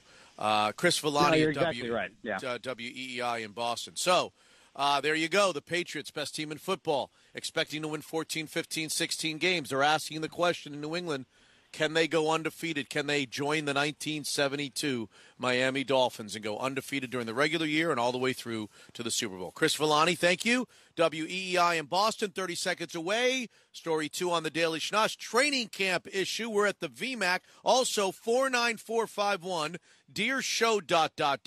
Slickhawk has come up with a fighting question, of fighting at training camps. Is it just part of it? Do you like it? Should Frank Clark be fined? Will he be fined? Should there be consequences to Frank Clark's actions yesterday on the playing field? We want to hear from you at 49451 at 745. Hey, it's former Seattle Seahawk Marcus Trufant. Geico is currently looking for people just like you. They are hiring claims and customer service reps in the Seattle area. If you're looking for a career with great benefits and even greater perks, then Geico is the place for you. They offer college tuition reimbursement, internal growth, on-site vendors, you gotta eat, cell phone bill discounts, and much more. Find your unexpected career. Just go to geico.jobs/Seattle. Join the team and all the endless opportunities. We interrupt this broadcast to bring you this important bulletin from the United Press. Flash. The Daily Schnoz.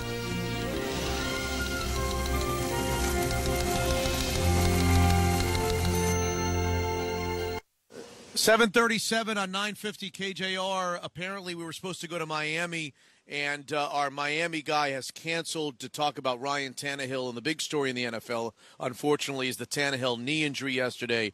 Some are expecting him to be lost for the season. Some are saying that he needs knee surgery, which he never had last year, which I wonder why he didn't have. So while we fill some time, let's get Hugh Breedlove-Millen back in here with the comments that Ray Roberts made yesterday to us, the former Seahawk left tackle, the former draft choice out of the University of Virginia, longtime offensive lineman in the NFL with the Lions and the Seahawks and so forth.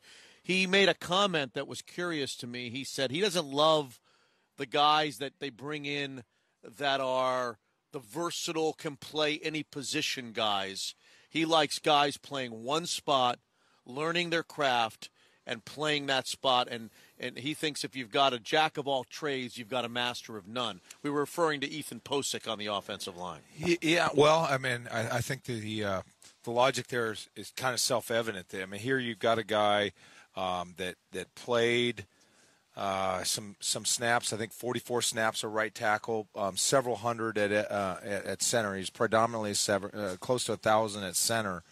I think in the 700 or 800s at center, and at LSU, playing against the best competition that college football has to offer. But he came in, and I think there's a feeling, hey, if it's like the old saying, Mitch, if you have two quarterbacks, you have none. Yeah. Maybe there's some. When a guy says, "Well, he's got some talent, I'm not really sure. He's a little bit of a tweener. What's his best position?" I think Ray's kind of saying, "Hey, it should just jump out at you. Hey, that guy's a natural right tackle. Right. Guy's a natural left tackle. Right. Guy, he's clearly a center. That's the body profile and the skill set required for guard. I mean, there are some differences in terms of what it takes. I would say I've never been around a team that is discussed more. Hey, you're a right side guy. The way they have this broken down, they look at guys can play the right side. You got Glowinski. Now he cannot play tackle, but he's on the right side. You got Ode Abushi.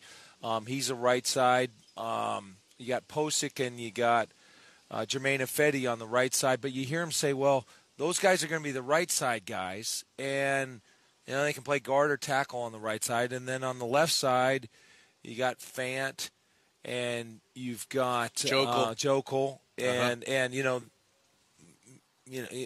Fant's not going to drop in and play guard, but Jokel can play either side. There's just a lot of discussion. Well, he's a left side. We got the competition on the left side. We got the competition on the right. It's a little bit unorthodox, which is fine.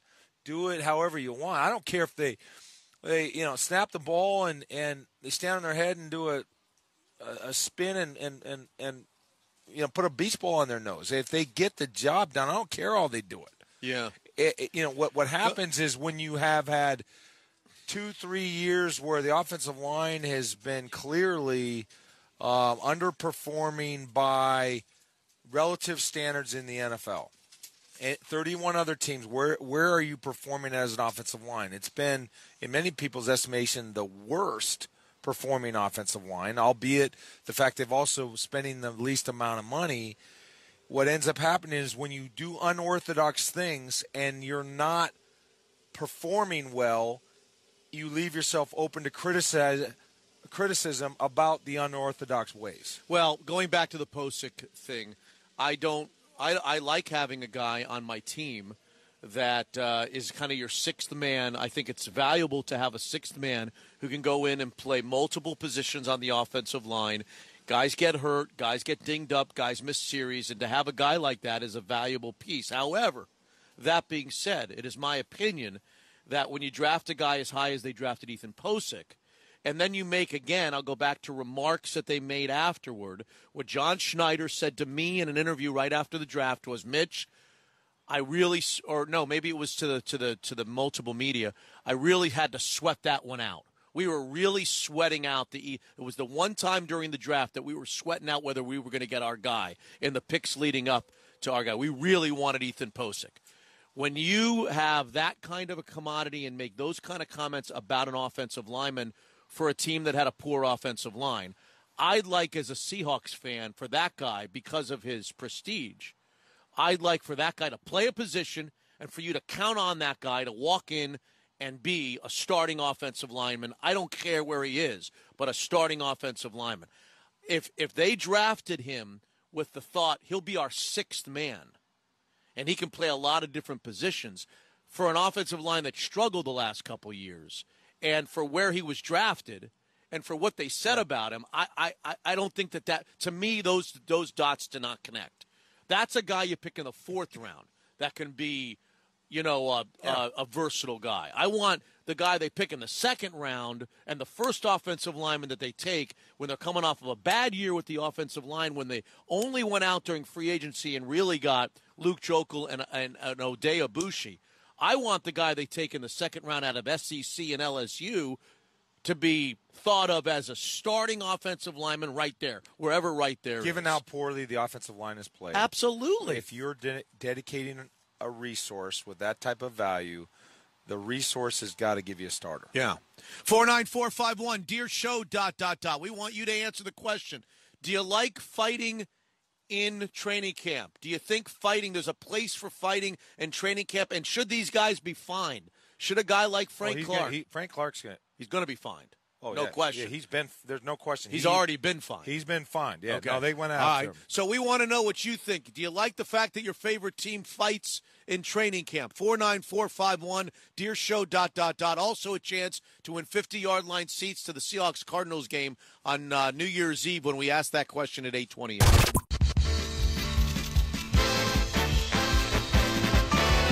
Letters. Oh, we get letters. 749 on 950 KJR. Reach right in and pull one out. Those letters. I love those letters.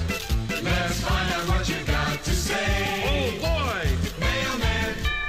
Mail today. We're 10 minutes away from Hugh's Got Something to Say, and we'll find out what's on Hugh Breedlove's mind here at 8 o'clock. Also at 8:28, your chance to win Seahawks-Cardinals tickets. We can start it off right now by answering the question. Slickhawk asked the specific question, just in case I didn't get it right from your email last night. The specific question about training camp fights is what?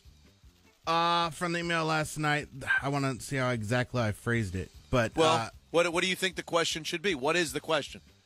Is training camp fighting something that just takes place and is perfectly fine, or is it something that should not take place, doesn't have a place on the football field, like Pete Carroll said in his press conference? Okay. Hugh has given us his opinion. I think you put your mic down. Thank you. That you think there's a place for skirmishes, but not like what we saw yesterday, right? Yeah. Okay. Yeah, I said in the 6 o'clock hour, it's Goldilocks in the porridge. You don't want it too hot and you don't want it too cold. With training camp fighting, I think that if you had no fighting at all, I think that my impression over the years that coaches would feel like, ooh, I'm not sure that we're competitive enough. I'm not sure if we're salty enough. I'm not sure if we've got enough guys that it matters to them, that they're willing to tell their teammates, no, dude, I ain't putting up with that. You want to have a guy when you ask that the temperament that you need, that when you get down to the foot yard line, and KJ Wright and Bobby Wagner have to dig in and say, you know what, this goal line matters. Well, in the grand scheme of thinking of important things in life, what the hell does those few blades of grass matter? But you know what? Somehow in a game, it has to matter. Well, the temperament that it allows you to matter to defend that goal line in a drill when you think you've been blocked for an extra half a second too long, there's a correlation to the temperament you want to defend the goal line to the temperament, hey, dude, you ain't freaking getting away with an extra half a second of blocking. So I think coaches have said a little bit of chippiness. If it leads to a couple of brawls now and then, they're wearing pads, nobody gets hurt, it's all a sign of a good temperament. Fire through the text. Go ahead. Dear show, putting a guy on his back after the whistle's one thing, but I'm not a big fan of throwing punches. Got to keep the league happy and fine him.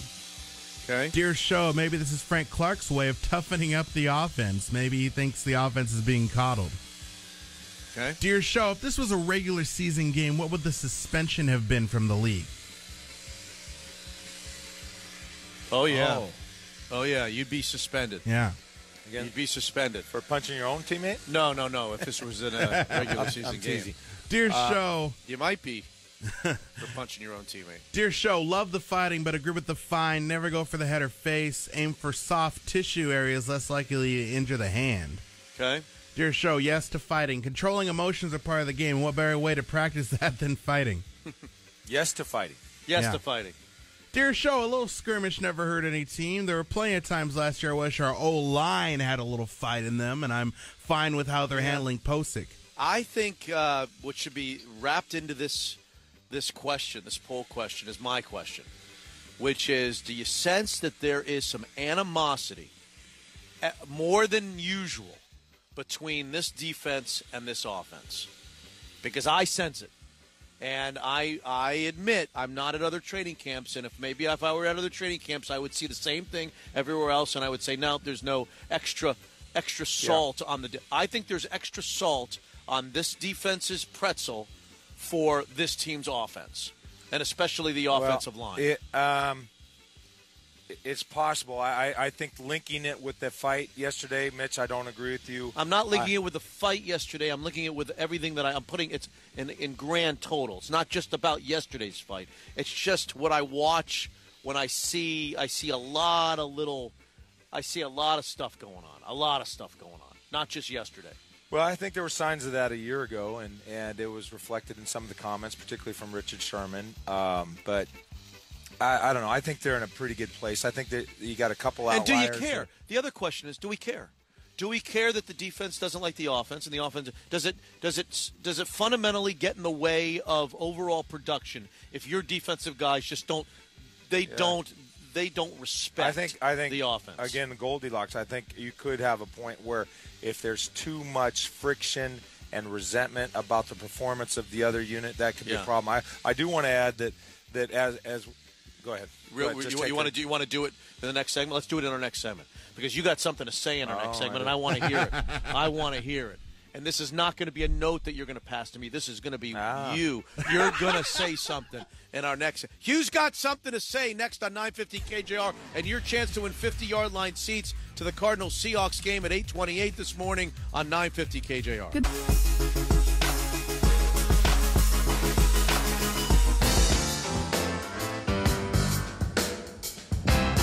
8 o'clock on 950 KJR training camp coverage, counting you down at kickoff, sponsored by NBA Health Trust. Building better benefits. We're live here at the VMAC.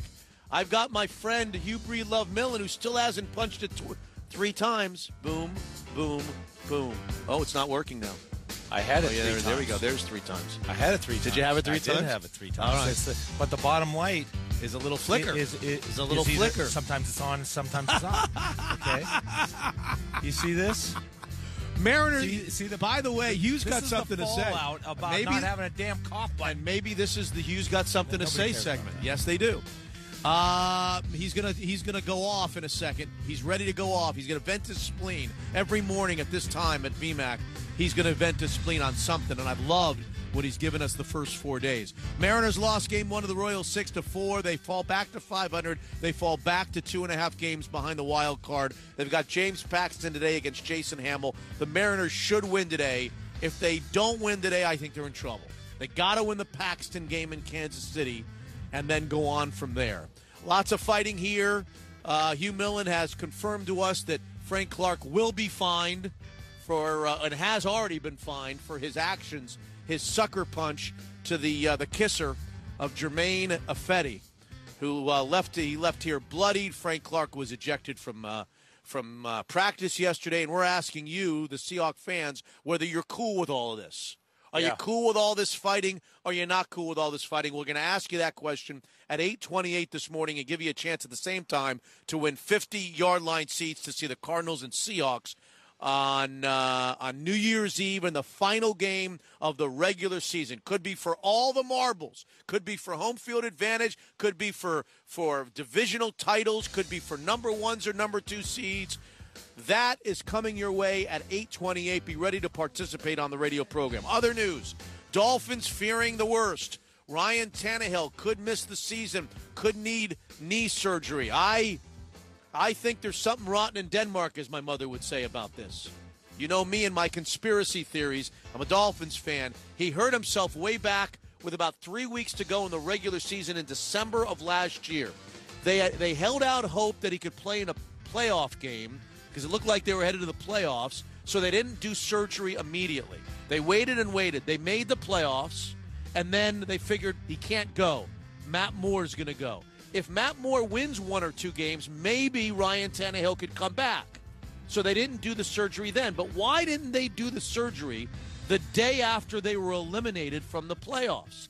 The day that the season ended, I want to know. Somebody tell me. How many licks does it take to get to the center of a Tootsie Roll Tootsie Pop? I want to know if they had done the surgery on Ryan Tannehill's knee, let's say on January the 10th, right after the Dolphins were eliminated. They were eliminated before the playoffs actually almost even started. They were so poor in that Pittsburgh game.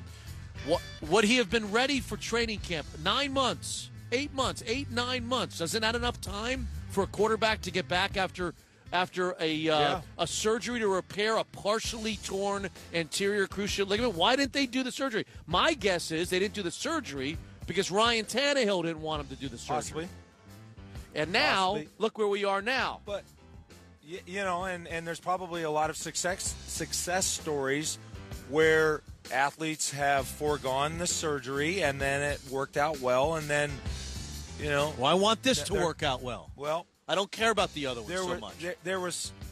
It's a little bit of Monday morning quarterbacking. Look, I want to say first, hang on. If I'm a Dolphin fan, I agree with you. Hang on a second. Don't be you just made an accusation and then told me to hold on a second. Hang on a second. You go back to January. Yeah. And there's a decision. The guy's got a partially torn ACL. Well, what do they have? They're trying to assess probabilities of having the end game is to have a healthy 2017, right? And have the knee as strong and as good for 2017 and years beyond in his career. And then, you know, on some level, don't. Monday Morning Quarterback, presented by Geico. I don't get that tone of voice. No, I'm going to tell you something you don't know. I'm Go. telling you something you don't know. A source inside the Dolphins office told ESPN yesterday that the knee has been a ticking time bomb. The knee, those are the words that they use. Now, if they use those words, somebody communicated that to Ryan Tannehill. It was a ticking time bomb. Hang on a second. A ticking. No, don't use Mitch. Don't be dismissive of me. Mitch. What? You don't think that what this unnamed source could, after the fact, he could have say, oh, well, now we know it was a ticking time bomb. You don't think he knew and it? And characterize it like that. At the time, I'm just saying this. I'm operating under the assumption that there's some competent people. You're right. Working for the Dolphins. That's what they should have done. Operate. All right. Okay, you're right. You hit it right on the head. Operating under the assumption. We haven't gotten to Hugh's got something to say. You just hold your horses. Right. You're going to have the whole floor. You're going to have Art say, no, not yet. Not yet. I haven't finished. Okay, I'm finished. Go ahead. Hit the button. So every day at about this time, it's funny because Hugh wants us to give the caveat, which is we called him and asked him to share with us what's on his mind, to vent his spleen at 8 o'clock or at 8:05 every morning from the VMAC. But Hugh doesn't insist that when he hands me a note to ask him about a certain subject, that I say, I should be the one that says, I'll ask you about this, but I got to say for the record that you've asked me to ask you about this, right? It doesn't go both ways. It only goes one way. You know what's funny about this is I do damn shows with Softy and Ian and Puck and Groz and Gas and guys all blah, blah. And in the course of the radio dialogue, it happens all the time where you scribble a little thing and you keep the dialogue going because you're on live radio. Right. That is so normal to do that. Not only is it normal, it's very good. It's very good and very constructive, and you should do that. Yeah. I've told you this before, but I'm talking about the idea that it should be out there when I ask you to do something, but it should not be out there when you're. I want to hear about this. Okay. I think we're pulling Okay. crap All right. out So of pepper. Hugh's got something to say. Well, you better be emotional about whatever you have to say. Well, I think this. If this is kind of you've put it on me. This is quote unquote my segment. I want to bring in the both of you on this because I think we've gone all week. It's Friday. Colin Kaepernick is just too much in the news to not discuss. Okay. You've got the issue with him potentially with the Baltimore Ravens. Now we've got this very topical with Ryan Tannehill potentially going down, and the question is, Richard Sherman was in USA entire Today. column USA in Today. USA Today, Yep. and the gist of it, can I portray it this way, Mitch? The gist of it is that Richard Sherman believes it's dead wrong that Colin Kaepernick is being blackballed for something that, obviously the protest that he took, there was no quote-unquote direct victim to his actions where he contrasted that to other people, and the NFL has gotten second chances where there's domestic abuse and what have you. And in Richard, in reading that carefully, it was hard to dispute anything that Richard Sherman was saying. And my feeling is I ask, okay, Colin Kaepernick, he's out there, he's available. If he had not protested, would he have a job right now? I even went back and watched the All-22 tape a couple nights ago. I was watching him against the Rams at the end of the season and watching what he did. And, he had an ugly interception in that. But you know what Richard Sherman points out? He had 6 touchdowns and 4 interceptions on a bad team. And so do I think that had he never taken a knee, would he have a job right now? Yeah, I do. I think he'd have a job right now. And so that leads me to say his protest is preventing him from having a job. And how do we feel as Americans if that, in fact, is true? I've gone back and forth on what it is, the freedoms of being an American. And there was a time probably about a decade and a half ago that I believed in the right to burn a flag. And I felt like that was a statement, the very statement, if you believe that you can stand on a street corner and peacefully say and denounce the actions of the President of the United States, and that's an inherent right, whether it's Barack Obama or Donald Trump or anybody else, if you believe that's a valuable right that people have died for us to peacefully protest against the president or the government or anything else, if you believe that is something that is uniquely American, even the soldiers that have died, in some way I think you could make the argument that those soldiers have died to say, you know what, even though the flag means so much to me, the flag represents the ability to denounce the flag, even if it's a minority position. These are really important bedrock principles of being an American. And yet, on the other part of it, I look and I say, hang on a sec. Some of this denouncement of police brutality, guess what? If a cop tells you to freeze. Listen to the damn cop. Don't wrestle with the cop. You're liable to get your ass shot. And whether you're black or white or whatever, there's a certain obligation you have as a citizen when a police officer shows up. Now, are there rogue police officers? Yes. What's the damn percentage? Does it call for somebody taking a knee? And I had said at the time when he did it, when I watched Brezhnev and Richard Nixon and Carter and Gerald Ford, when the USSR and the USA in the height of the Cold War, when they had their START talks and their SALT talks, strategic arms limitation talks, one thing that really struck me when they had those meetings is they were both wearing a suit and tie, and they could shake hands and they could do a photo op, and even though they were mortal enemies in the height of a Cold War, they could go into a room and they could act civil. And that to me defined how Kaepernick should be, that taking a knee would be something that would only be done at a point where we're at near anarchy. I didn't think that the topic was deep enough to offend the people with the flag. And so I didn't like the fact that he took the knee. But as we sit here now, his exercising of his rights, and as Richard Sherman said, look, there wasn't a direct victim in this.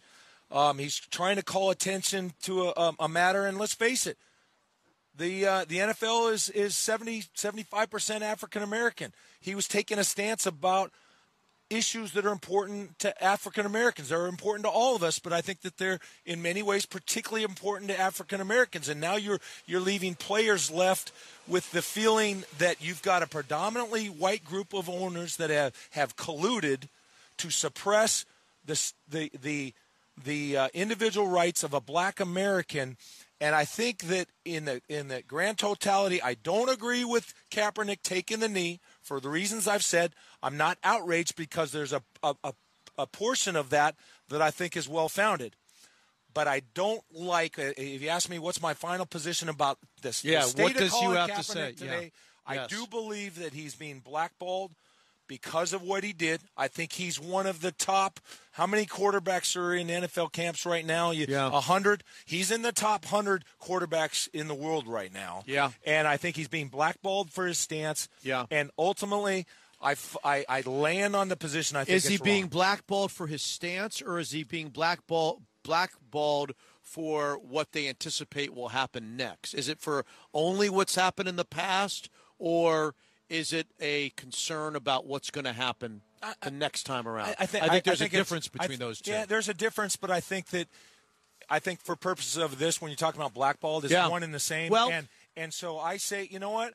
I think that the Giants mayor said that hey, we took more protests about this than we have in almost any topic. You know what?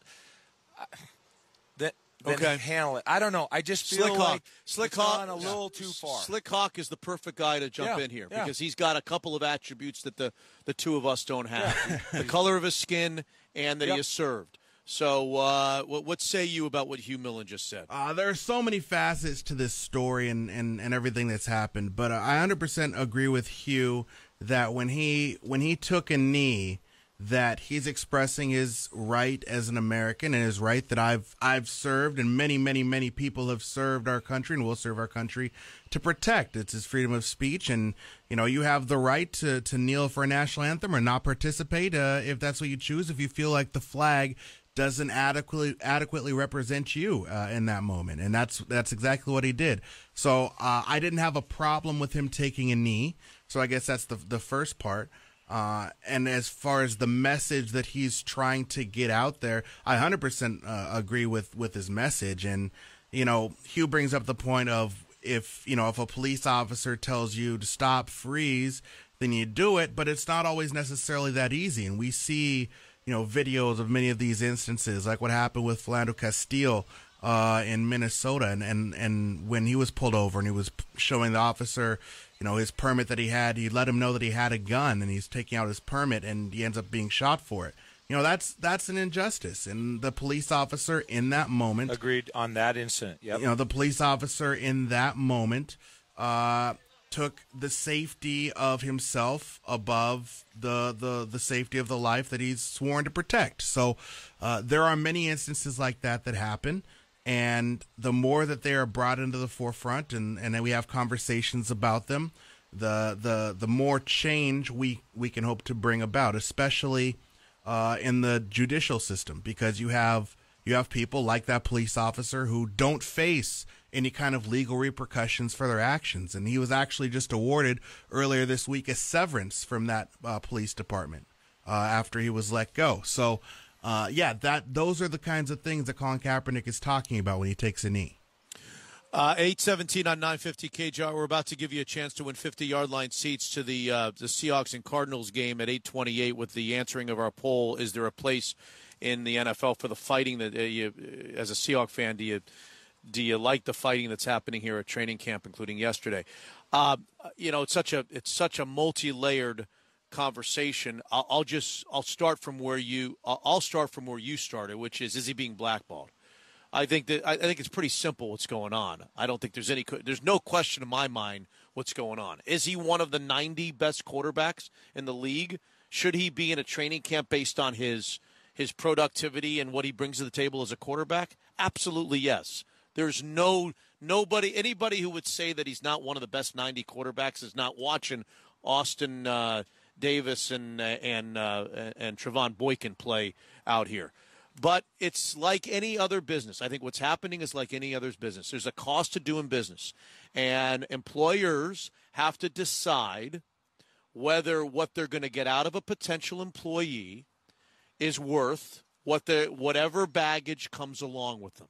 And I think what the NFL owners have said, and NFL GMs have said without saying it, is he's not worth it as a backup quarterback. For him to come in here and hold the clipboard and be in our quarterbacks meeting, it's not the baggage, the other stuff is too much, and it doesn't. We don't gain enough from having him here. Now, if he were one of the best 15 or 20 quarterbacks in the league, which I don't think he is, I think that he'd be signed. I think that he'd be in training camp, and I think he'd be embraced by that organization to try to, because these guys will do whatever it takes to win football games. They have shown that with guys that they've had playing on rosters for the last many years that have done a lot worse. Whatever Colin Kaepernick has done, the Hardys of the world have done 75 times worse, and they find places because they think that they can sack the quarterback. Mm-hmm. So I think that's what's going on here. I totally agree with nobody wants Colin Kaepernick as a backup quarterback. It doesn't make sense, the pros versus the cons. But, there's going to be a team like the Dolphins who are going to have to decide, now, wait a second, is Colin Kaepernick better than anything we got? Does Colin Kaepernick give us a chance to go to the playoffs if we make him our starter? I think that's when he's going to get a job. And is that a shame that it comes to that? Yes. It's a shame that Colin Kaepernick doesn't have a job based on what he's done or not done because the view is he's not worth it as a backup quarterback. I want to respond to both of you. They're separate. First of all, Slick, I agree with what you said in that incident. There are absolutely incidents. But you've also got the situation. I think a police officer has a right to serve for 20 or 25 years and retire and not have his wife handed a flag that's folded in a triangle. And a lot of these judgments these guys are making, day after day after day, a lot of times they don't have the time to wait to see, he's reaching. I told him to freeze. He's reaching. At any rate, I think you can kind of carry that through. To your point, I do think that if a white guy had taken a knee on a stance that had nothing to do with race, and he had taken, I think that people would have been outraged by a guy not standing for the flag. And I think that exactly as you just said, Mitch, I think that they would have done that cost-benefit analysis. Yes, if he's a top 20, let's bring him on. No, it's not worth the trouble if he's just a second or third guy. There is a problem. We have to confront this, that the NFL is 70-75% blacks. All of the owners are whites, and there's a group of black players that are looking at this like, hang on a sec. These white owners are not hiring are excluding a black player for taking a peaceful stance on an issue that pertains to black people. If you don't see that as a potential problem, it is a problem. I mean, and it is a problem. And so what's the solution? I mean, there's so many layers. I mean, we could go on for several more segments. I don't know. And just quickly, there is a mentality among many black players in professional sports that there is this slave mentality, quote unquote. And people get all up in arms and they say, no, how is that possible? They make so much money. And it's not so much that as much as it is the mentality of pro sports, and that dynamic is you play sports, you keep your personal thoughts and what you think about all the social issues, everything. Keep that out of sports. I just want to watch you play these sports. That's is that a slave mentality? That's when they talk about a slave mentality, that's what they're talking about. Okay. 22 minutes after the hour. Good stuff. Hugh's got something to say at 8 o'clock every single day that we're at the VMAC all the way through these next several weeks. You'll hear Hugh vent his spleen about something today. Colin Kaepernick, a very worthy conversation there in the 8 o'clock hour. Now, let's give the listeners a chance to win 50-yard line seats to the Cardinals-Seahawks game, the last game of the regular season, the game that could mean everything in the NFC West and in the NFC. But to do so, you've got to play. And to play, you've got to answer the question, what do you think about Frank Clark socking Jermaine Ifedi in the face and all the skirmishes and all the fights that seem to happen more here at Seahawks training camp, at least according to the Peter Kings and the Jason Lockenfors of the world, that's happening more at Seahawks training camp than it happens in other places. What do you think about that? Is there a place for it? Are you okay with it? 206-286-9595, 1-800-829-0950. Anybody who participates on the phone lines, which are wide open right now, goes into the drawing for the 50-yard line seats for the Cardinals Seahawks on New Year's Eve. All right, so 50-yard line seats for the Cardinals Seahawks game on New Year's Eve could be for it all. The 16th and final regular season game at CenturyLink Field if you participate on the poll question. So let's go back, as if the people listening now did not hear your remarks at 6 o'clock.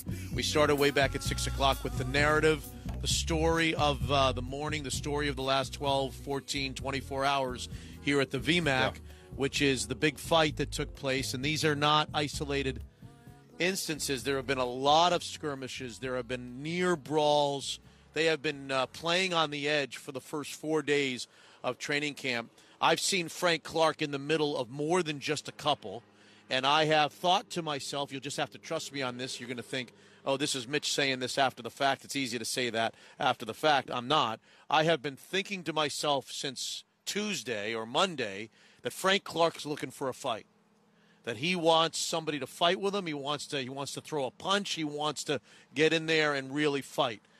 So I was not surprised at all yesterday that Ifedi and Clark ended up in a really ugly situation that had one guy ejected and the other guy on the ground bleeding and needing treatment and needing to miss the end of practice. So there's some issues here that you addressed at 6 o'clock. Yeah. You did not address at 6 o'clock, which surprised me because you're somebody who thinks a lot about practices and spending time doing something, using your time wisely at practice. The other thing that happens with these fights is 2 or 3 or 4 or 5 minutes go by and nothing's getting done. Yeah. You're missing reps. You're missing the drills. The drill's not getting done, and you separate people and give people treatment, and all of a sudden you've lost 5 or 7 or 8 minutes of practice time, which is very, very valuable. So that's got to come into play for a coach's thoughts too, right? Yeah, I mean, I think it's sometimes it's time well spent. I think in most people's mind,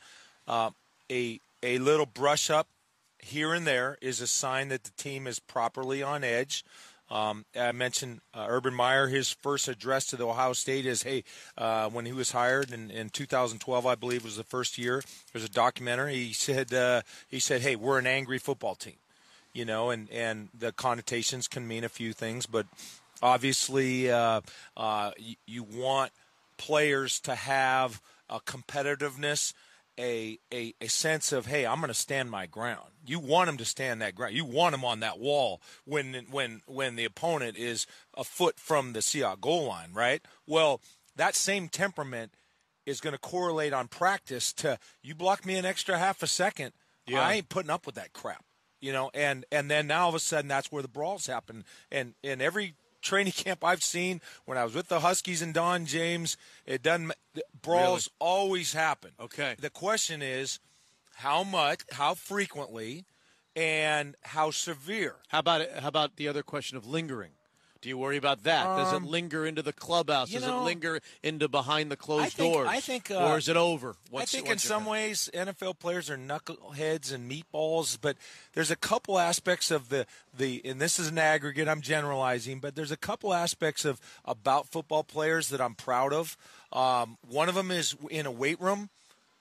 You go to a Gold's Gym, a regular citizens, there's always the strongest guys walk around like he's the badass, right? In an NFL locker room, it doesn't matter how much you lift. There's no casting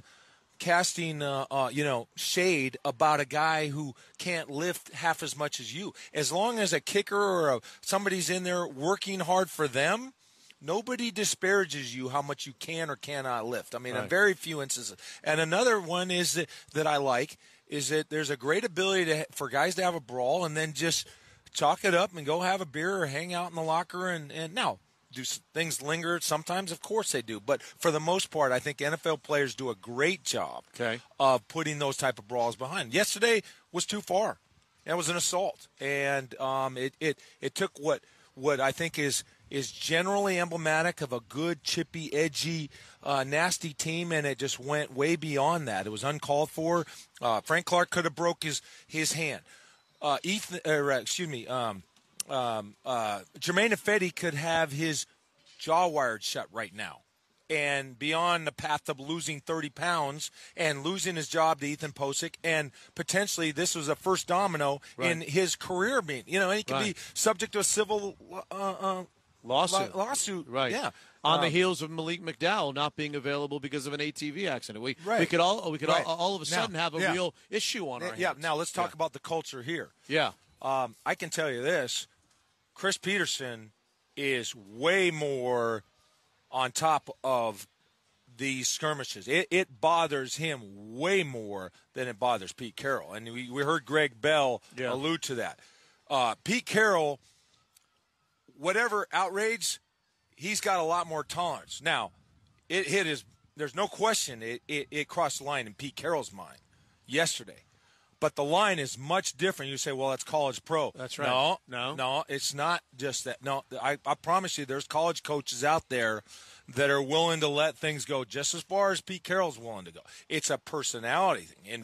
And Chris Peterson's it bothers him more. So you know what? When you have a head coach that lets it happen here and there and he doesn't really get outraged, then you're going to occasionally have something happen. And by the way, you mentioned Frank Clark. I think it must be said that Jermaine Ifedi, since he got here, has been an instigator, and he seems to always be in the middle of things. Yes. So you got two guys that seem. And I agree with a lot of what you said. And what do you disagree with? The one thing that I think you and I and maybe others disagree with is I feel maybe something that's not there. I feel a genuine disrespect that the defensive team has for the offensive team in this building, and I have for years. I felt it with the way they act. I felt it with the way they say, with what they say, with their comments. I think because of the Richard Shermans and Michael Bennett's and all those guys of the world and the way they play defense the last several years and their defensive standing throughout the world and the way they've struggled offensively to keep pace with the defense, and maybe it's thought that maybe the offense has cost them chances to win more world championships. I think there are members of that defense, and a defense as a unit that has a general distaste more for the offense than is in other cities. Now, ask me whether I think that matters. I'm not sure that I understand or I can get my arms around whether that's important or not. Maybe a defense can hate its offense and an offense can hate its defense, and it makes no difference in the grand scheme of things of what ends up being accomplished. But I feel it here, and so that's where you and I disagree. No, I feel agree. it here. I feel it here. I feel it here too, and I agree with that statement. I think the problem when you bring it up in this discussion, you leave the inference that it had to do with yesterday's brawl. If that's where we would disagree. Okay, I think that's just a couple of guys in Ifedi and Clark that are really, really, really prone to want a brawl, and they have gone unchecked for the most part, and it just bubbled over yesterday. I don't think that the offense-defense thing was a part of yesterday. Let's get some listeners in here and get them into the drawing for the 50-yard line seats. Let's go to some phone calls real quickly and see what people have to say about that. Is there a place for all of this? Jeremy and Lake Stevens, what do you say? Absolutely not. I was there yesterday. Now, granted, I was on the opposite side of the field, and so it wasn't. I didn't get a real close look to it. But to me, that's ridiculous. Now, it was probably that fight was probably going to be more entertaining than that Mayweather and McGregor coming up here in a couple of weeks. But as far as teammates go, no, absolutely not. And I completely agree with your sentiment that Frank Clark is looking for a fight. I mean, with the thing with Jokel the other day. Yeah.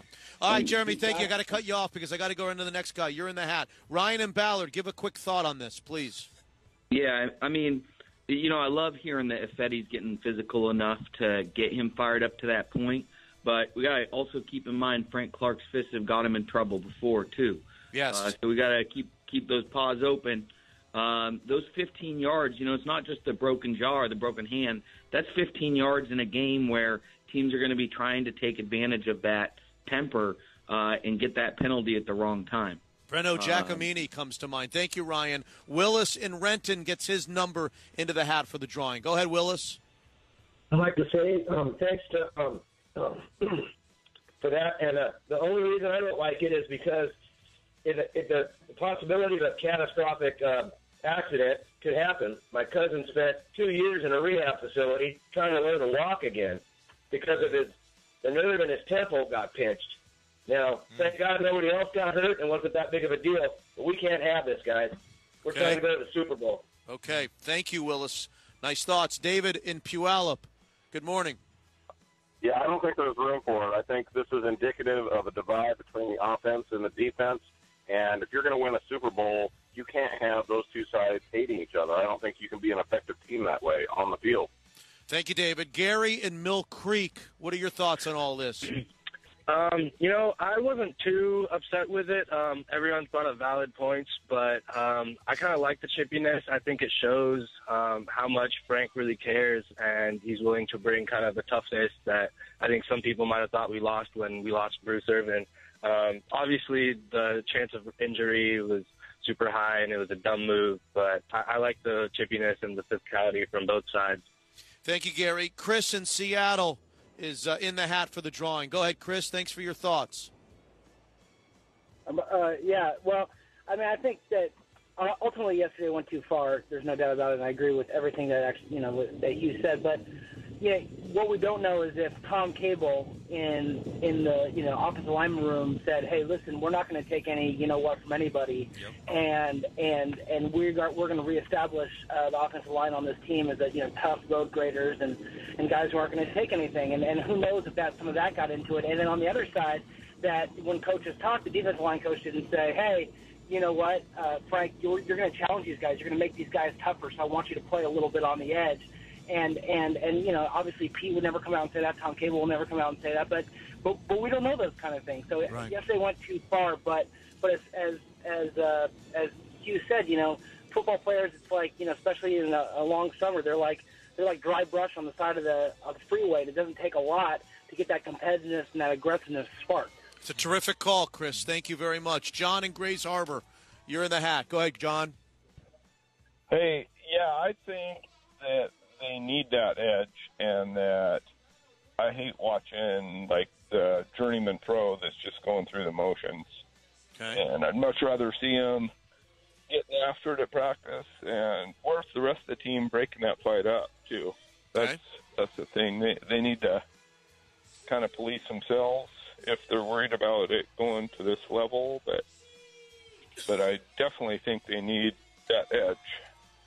All right, thank you, John. John in Grays Harbor, thank you all for participating today on the poll. We're going to get interesting remarks from Michael Bennett, who typically is in the middle of these things.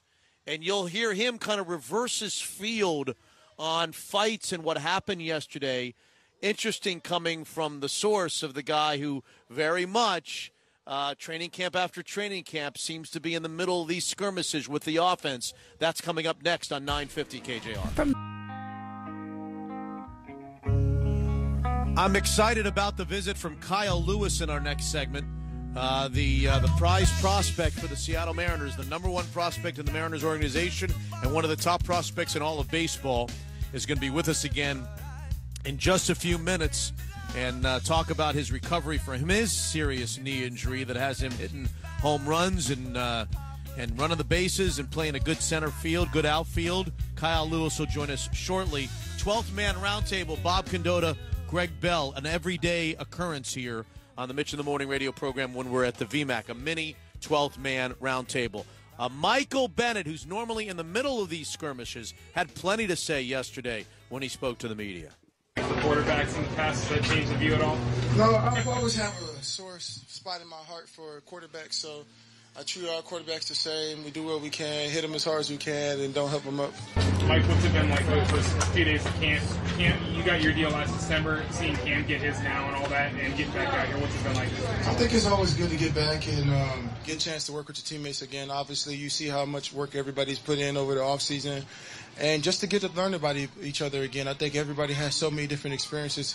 You know, Doug got married, Cam got married. So many guys had, life-changing decisions, and get back to them and see how they grow as people is one of the best things you see as you go along this journey. And you get to know people from boys to men, and it's good to be back and to see each other and just talk and just be friends again. And I love that about every training camp.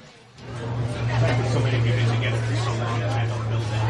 Yeah, it's always that thing. It's like any other relationship. Every relationship has to be rekindled. You always have to bring up and spend more time together. This is just another type of marriage for us. We're married into this season and married as a team, and we want to make sure we compete at a high level. And when competing, you got to get to know your teammates and you got to grow with them. And I think we do a great job with that. And I think the organization is built around that. I think Pete and John and all these guys, they preach that every day, and it just becomes a part of the essence of the team. What happened with the scuffle already? Well, scuffles happen in camp. I think we built up so much testosterone all camp, and we want to go out here and, battle every single time. And sometimes we go a little overboard. I think you have to find that line. I think we may have crossed that line today, but as we could talk about it and figure out where we stand upon that line again. What do you tell Frank after? You just tell him you go apologize to the guy and try to figure out how you can apologize. Basically, it's about apologizing and being vulnerable. Sometimes in life you don't want to be vulnerable because it doesn't show that you're a man. But in this case, it's important to be vulnerable and let him know that you made a mistake and that you'll never cross that line again. What's the line for you? What do you think is acceptable? I don't know. It depends on the moment.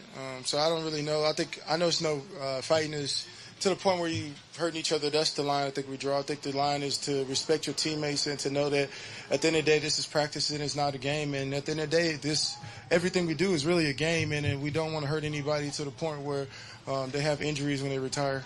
As one of the better guys, is it kind of are you one of the guys who sort of has to set that tone? Yeah, you have to set that tone, but I'm just as guilty as the next person. If I get too heated, I jump in there too. So I make mistakes just as like any other player, but it's about learning from your mistakes and kind of come in and trying to rebuild that camaraderie again after something like that happens. What's your reaction to the league? My reaction is that I'm just hoping that he's okay. I think at the end of the day, it's really not about football at this point. It's really about his longevity in life. And I think to make sure that his brain is good, make sure everything is good, that after an accident happens to you, you want to make sure that he's okay. You want to make sure that he's doing good, no concussions, no injuries, anything that could be long-term affecting his life after football is what I'm really concerned about. And that's the thing I worry about, not so much about, we're going to be here for a 3 technique. I'm just worried about him being a person and him being able to be okay after he retires. Have you had a chance to talk to him and see him? I called him a couple of times, but he's been busy. I mean, he was somewhere, so now he's here, so we'll get to see him today. Do you look to have a conversation with him at some point? I look to have a conversation with everybody, but yeah, I look to have a conversation with him too.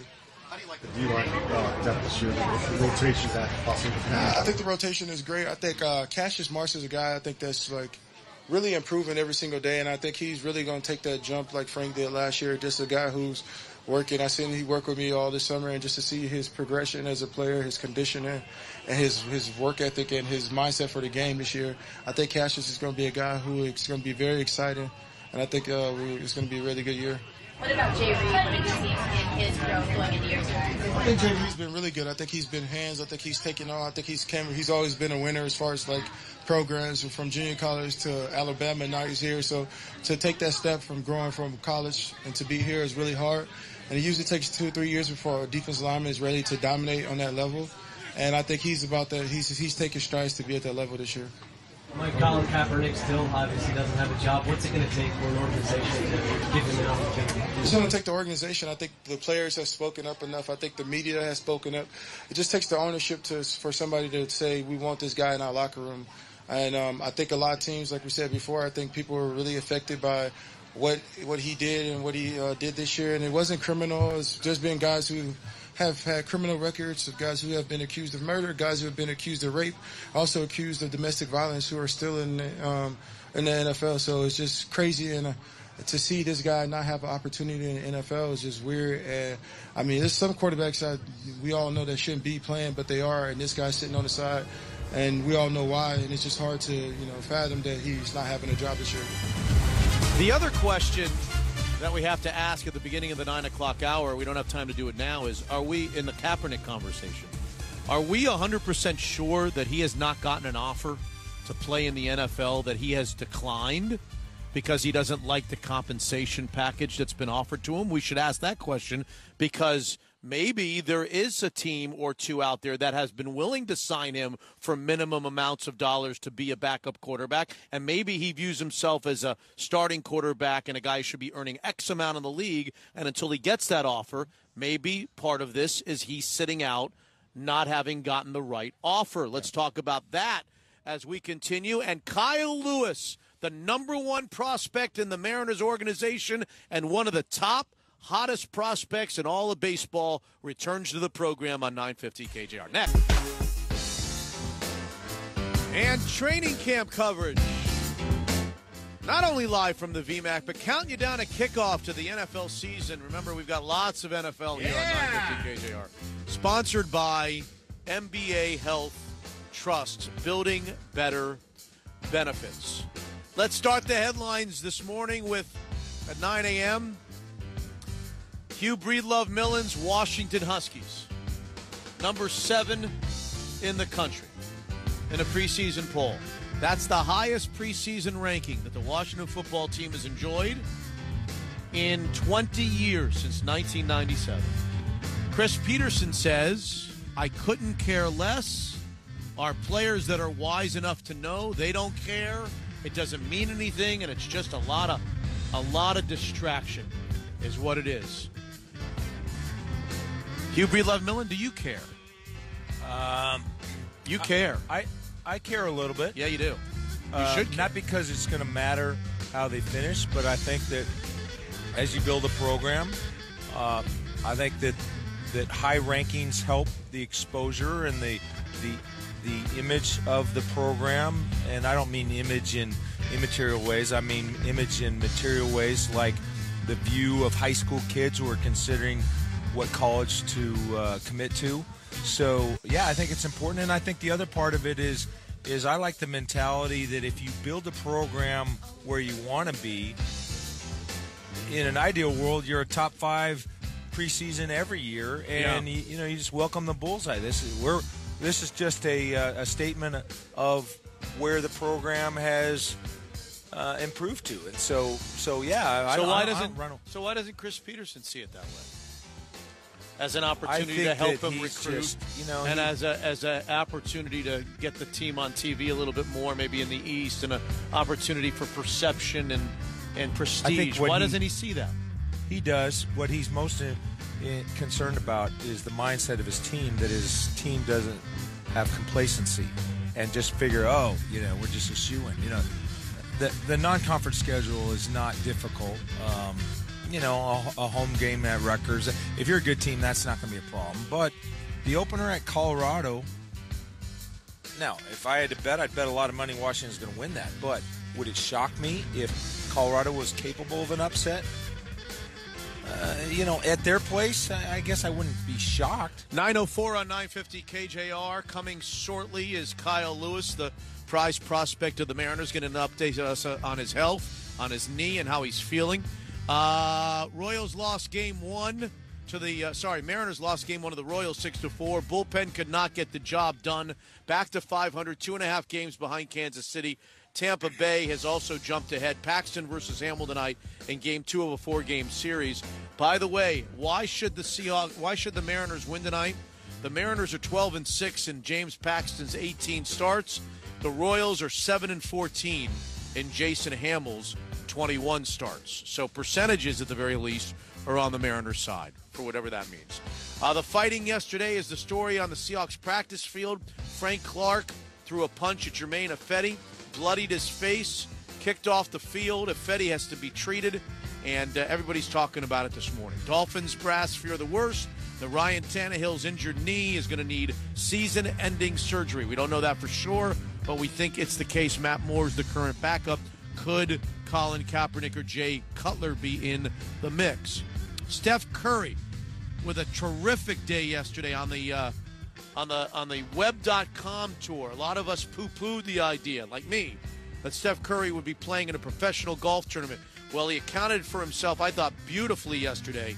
3 birdies, 5 bogeys, a double bogey, 4 over par 74, not the worst in the field. In fact, there were 14 guys worse than Steph Curry yesterday in a professional web.com tour event. He beat a 2-time PGA Tour winner in Frank Licklider. He beat a guy who has finished in the top 5 of an Open Championship in Matthew Goggin. He beat a runner-up in the U.S. Amateur in Casey Wittenberg out of Oklahoma State. Pretty darn impressive, if you ask me, on Steph Curry. Now, is he going to make the cut? Almost no chance to make the cut because he's 142nd, and I think they keep 70 and tie. So he would have to shoot. You got the sense from him yesterday that 4 over was about as good as he's going to do. He's going to have to go shoot 64, 65 today to make the cut, probably, with the scores as low as they are. Paul Goldschmidt, 3 homers for the Diamondbacks and a win over the Cubs yesterday. Sonny Gray, debut for the Yankees, 2 earned runs in 6 innings. And Dodgers southpaw Alex Wood is now 13-1 with a 2.33 ERA after winning last night's game for the Dodgers in Atlanta. 9:06 on 950 KJR. You want to hit the button and then we'll start it all over again here, or have you already done that? I haven't. What? Did you want to hit some sort of an open? I don't know. No. We've already done it. We just kind of go into the show. Okay. All right. Let's go into the show. Do you want special music? No, I don't need special music. I just thought maybe sometimes at the end of the update you want to hit something. No. Kyle Lewis will be with us shortly. There you go. Look at that. Kyle Lewis will be with us shortly. Let me ask Hugh Millen and Slickhawk and whomever, are we 100%? You know, we keep having this Colin Kaepernick's debate. I hear Michael Bennett's and Richard Sherman's, and everybody wants to say it's a shame, it's terrible, it's an outrage that the guy hasn't been given an opportunity because of his beliefs and his stances last year. Are we 100% sure that nobody has offered Colin Kaepernick like the league minimum to come in and play backup quarterback or something slightly, and that he hasn't said through his agent, no thank you, because he thinks of himself as a more high-priced quarterback than that, and that maybe he's asking for more compensation than people are willing to give? And if that's the case, by the way, that makes this whole would you agree if I told you that the so-and-sos, the Cleveland Browns, called Colin Kaepernick's agent 6 weeks ago and said, we want your client under the league minimum, and he said no, doesn't that change everything? Yeah, it does. Changes everything, right? Well, it depends on the timing. Like, maybe it happened. Maybe it happened early on into free agency when nobody really thought that this was going to happen. I mean, we were talking about Colin Kaepernick playing for the Seattle Seahawks, and I came at from the perspective of just because of his talent level, I didn't want him here, but I didn't think he wouldn't get a job somewhere. Well, I'm saying that it's possible that other teams are offering him jobs. You're talking have currently. Offered jobs. Yeah, I seriously doubt that. That somebody, so you know for sure that he would take the league minimum to go be a backup quarterback somewhere if offered that opportunity. I didn't say I know that for sure. We also know for sure that his agent, when calling around the league and trying to take the temperature of NFL teams, we know for sure that he hasn't communicated to teams when making those calls that they view themselves as a $4 million a year player or a $3 million or a bonus of this or we know that there hasn't been a message from the Kaepernick camp to other teams that say we want a certain compensation package if we're even going to consider. It's possible that that's gotten out, and the teams are shying away from that too, right? I'm not saying I know anything for sure. I'm saying I seriously doubt it. You seriously doubt what? That's happening. That Colin Kaepernick's being offered contracts and not taking them. Okay. Well, especially when you have. You're saying that that you seriously doubt that any one team has called him and said we like him to be our backup at minimum salary, and he's turned it down or not been interested. Within the last 3-4 months, yes. Maybe not at the beginning of free agency. Well, why does it change the beginning of free agency to because the situation is different. At the beginning of free agency, he's a free agent like everybody else, just looking for a job and the best salary he can get. Yeah. But Now it's been apparent that nobody's giving him a job. So for him to get a job anywhere, I would think he would absolutely sign a contract. Well, I think at the beginning of free agency, he probably thought he'd like to be considered as a potential starter. And if not the presumptive starter, at least in a position to compete for a starting job. I think Pete Carroll was quoted after the workout here. Right. Hey, Colin Kaepernick, he's a starter in this league. And that would be consistent with what you're describing, Mitch, where perhaps it was communicated through the agent that, hey, we're looking for good money. Okay, let's forget the money aspect. So I brought up that point, which might change the whole narrative about Colin Kaepernick. Let's bring up the other point that you just brought up. Yeah. What if he's telling organizations, what if Pete Carroll would have been willing to sign Colin Kaepernick when he came in here to visit, but he got scared away by Kaepernick and his agent saying, we only want to go to a place where we feel like we are going to be considered at least on a competitive level to start. We want to be, forget compensation now, we will only go to a place where we're giving the opportunity to start on the football team. At least, not given the job, but to compete. And maybe Pete Carroll said, okay. My question is, why did Pete Carroll have him here? If he, why would he come up here? Would be my question. Well, no, I'm asking the question about Carroll because we're having the conversation about whether teams are blackballing Colin Kaepernick. We're not having the conversation on whether Colin Kaepernick is blackballing teams. We're asking the question, is our teams. Okay, so Pete Carroll has Colin Kaepernick, sends him a plane ticket, has him come to town, and entertains him here. Is he just doing that? Is he grandstanding? Is he just doing that to grandstand? Or is it possible that he was contemplating bringing him in, he needed a backup quarterback, or he needed somebody to compete maybe with Boykin, and for one reason or another, something came to light when he was here, either his request for money or his request to compete for a starting job or something that sent Pete Carroll, and it had nothing to do with his stance and his kneeling during the anthem, where Pete Carroll said, you know what, that's not a good fit for us for one reason or another based on what I just heard behind closed doors. He may have been firing a shot across Trevon Boykin's bow and saying, hey, you better be ship shape. There's options out here to replace you, and you better be totally committed in every way, in the building, outside the building. So it was grandstanding. He had there was no part of Pete Carroll when he sent him that plane ticket. There was no part of him that was interested in even contemplating signing him. Might have been curious. I don't know. I want to see him work out, see where his mind's at, see where the money is. Maybe if he comes up and he says, you know what, love it here, want to stay on the West Coast, like Seattle, like the politics here. I'm totally cool. My skill set fits Russell Wilson. I don't need to start anymore. We got some friends in the business here that had been starters in this league. Yeah. That got to a point where they wanted to be backups. They didn't want to start anymore, and just for their health. Do you remember how the Seahawks signed Eddie Lacy, but then they still brought in Jamal Charles just to give him a look in case something happened later in the season and they might need to bring somebody in? Look. That's what I think. We're all speculating. Okay. Well, we're all speculating. I'm just telling you that there's a chance, and if you tell me there's not a chance, then you're being naive. There's a chance that Colin Kaepernick has a view of himself and what he should be paid and what he should be given in terms of opportunity that other teams don't agree on, and that could be a part of the fact that he's not on an NFL team.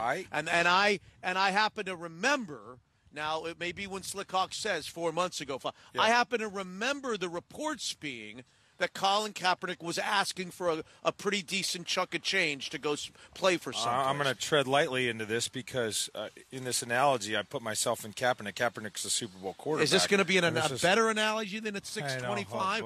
Or are we going to be a 19 worse? years the worst analogy. But okay. But I sat across a desk from Bill Belichick once. He and I, and we probably were good 45 minutes at least, one-on-one, when he was the head coach of the Cleveland Browns, and I had 9 contract offers. One of them was with the Browns. Went back, remember Webster Slaughter? I threw to Webster Slaughter in their indoor facility, and we had a good session. And and they were offering me a contract, and I was trying to get out of him. Hey, can I compete with Bernie Kosar? Now, 5 years earlier, that would have been absurd because Kosar was nearly a Pro Bowl level. It was a Pro Bowl level guy. But at this time, it wasn't a terribly absurd question. And Belichick said, nope, you come in and be the backup.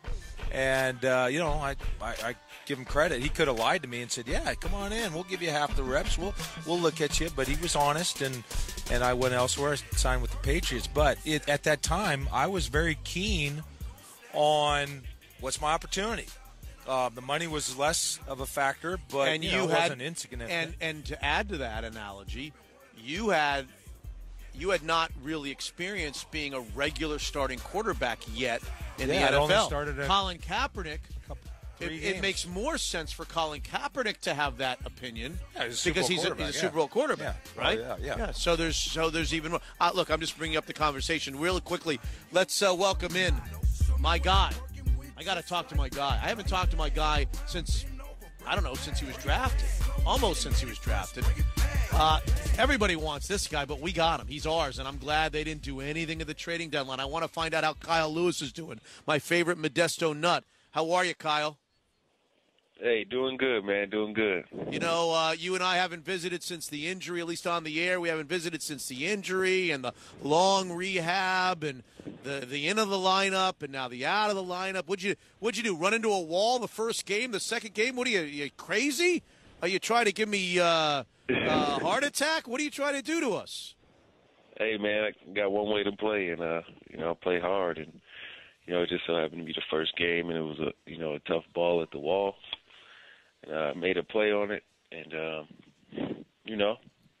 kind of set me back a little bit, but it's part of life, and, you get through it, keep moving.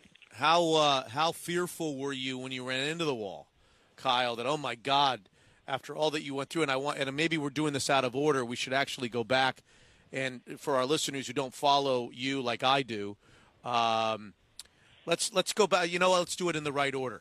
So you're playing for Everett, right? And it's a play at the plate. Is that correct? A play at the plate?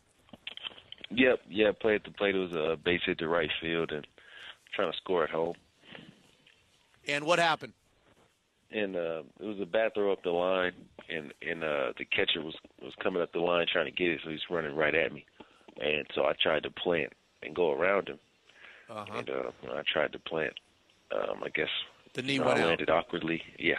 Right, and you're a great athlete from your high school days. Is that the first significant? Well, it's got to be the most significant. But is that the first injury that you can remember? Big injury that you can remember you ever having?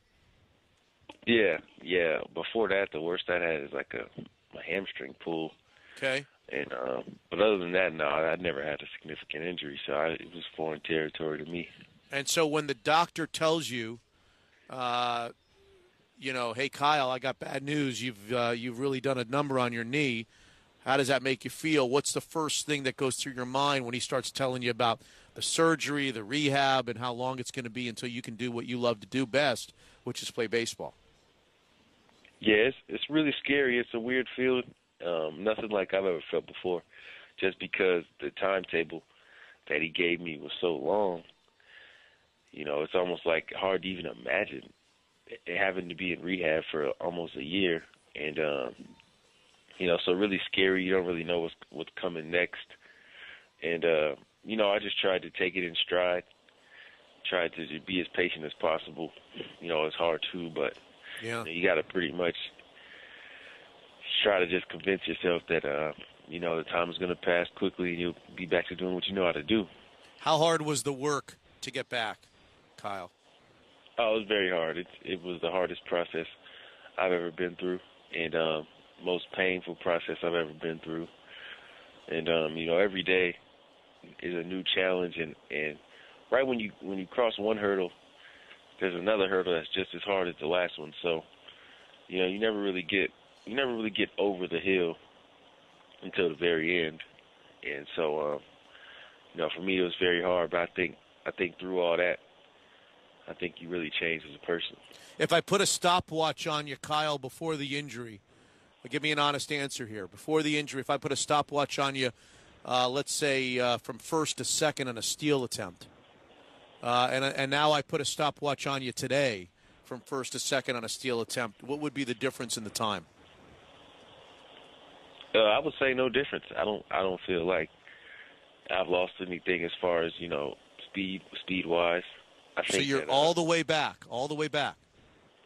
Yeah, I think I run just as fast as I did before, and I think I'm stronger than I was before, just based off of just having time to work out, and so yeah, I don't think I've lost anything in that category.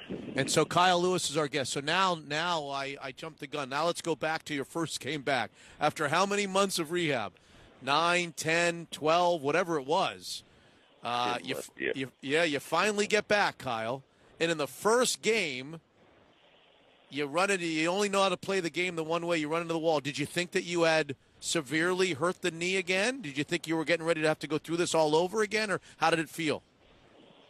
No, I knew it wasn't a severe thing because I had been feeling that pain before, and so it wasn't foreign territory for me to feel that throughout the rehab process. I had felt that pain, and so once it hurt, it just was a more painful version of what I had already been feeling.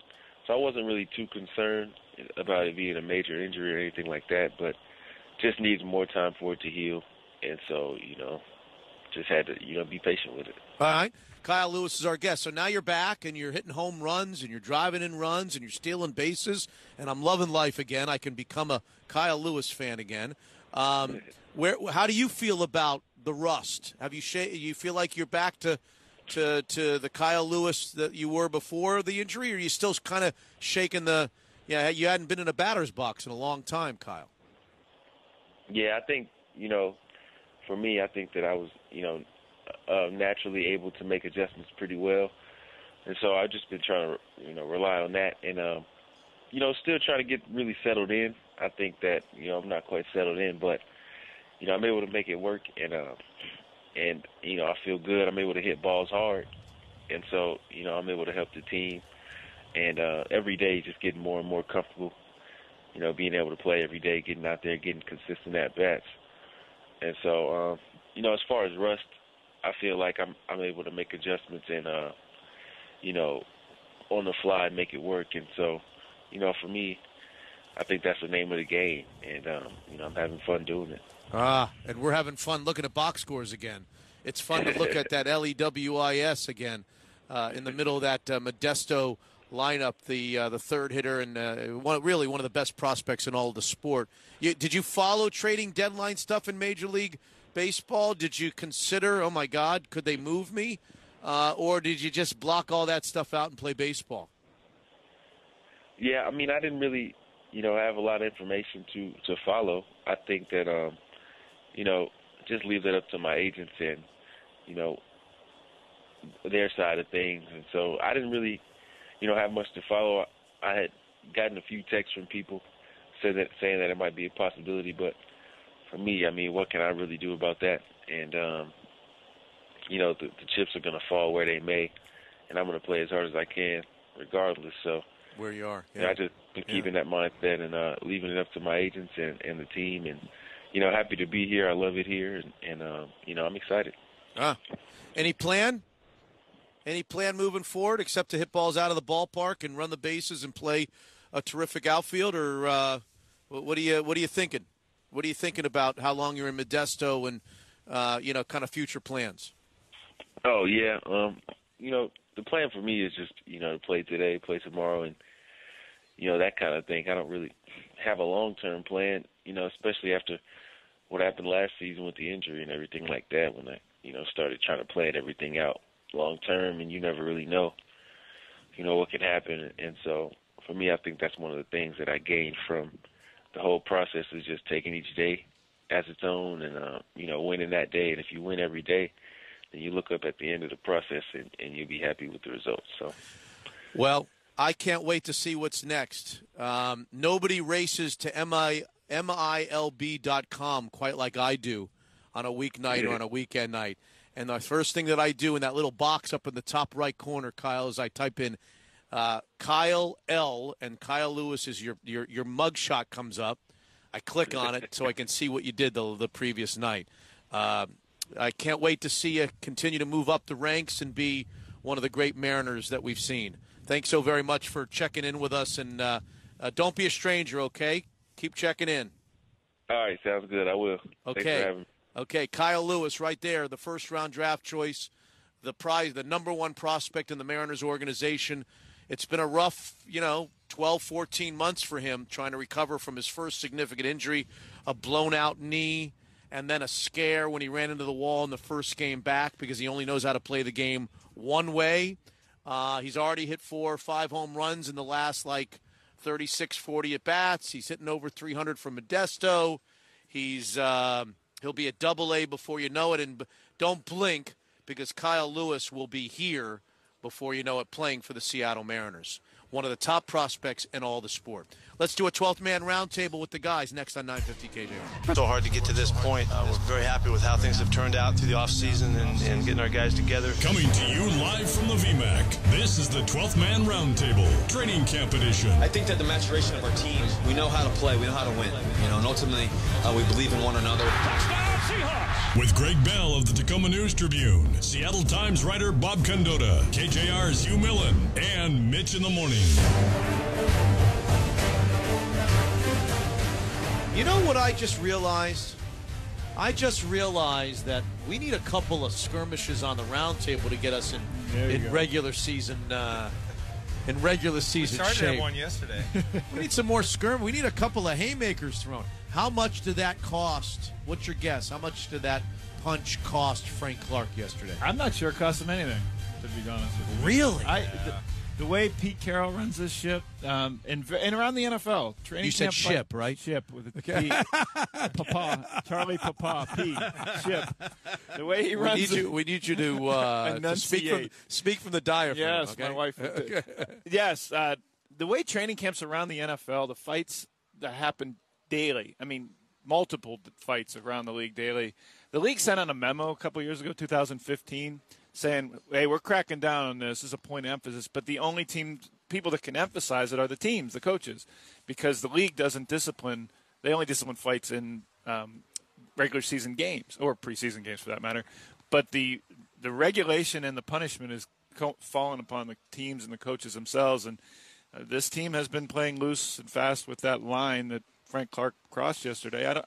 It wouldn't surprise me if, one, we don't know what punishment there is because Clark back out on the field today, and two, if he wasn't fined, it wouldn't surprise me. Well, I mean, Hugh, if Pete Carroll's going to come out and say, okay, that's over the line, we can't have that, that's got to end, that to me implies that there's got to be consequences to Frank Clark's behavior. I'll bet a beer or a case of beer that he got fined. He may have, but I'm saying it wouldn't surprise me. I think How much? Well, I don't know what the CBA allows and what have you. I mean, there's limitations to this, but I mean, it's 4 figures, probably not 5, but it's I think it's well into 4 figures. Okay, a couple of $1,000 for the punch. Could be $2,500. Yeah. I mean, you think that'd be around, guess, but it could be as much as 10 or as few as 500. 10 grand, as few as 500. I'll go with 2,500, but okay. I have very little doubt that he'd get fined. Okay. I'd bet a lot of money. Okay, it was a punch. I mean, it was a punch that drew blood. Oh, it was a punch that drew blood. Blow, a flying blow. Was it a sucker punch? Yes. He didn't see it. He didn't know it was coming. Clark came from behind the initial scrum mosh pit. It was the second mosh pit of 2, that drill. Yeah. But Clark came flying in like Jimmy Superfly Snuka off the top rope and hitting clean. Really? And the only reason it was so clean is because Fetty didn't have his helmet on. And then that's the lesson there. Yeah.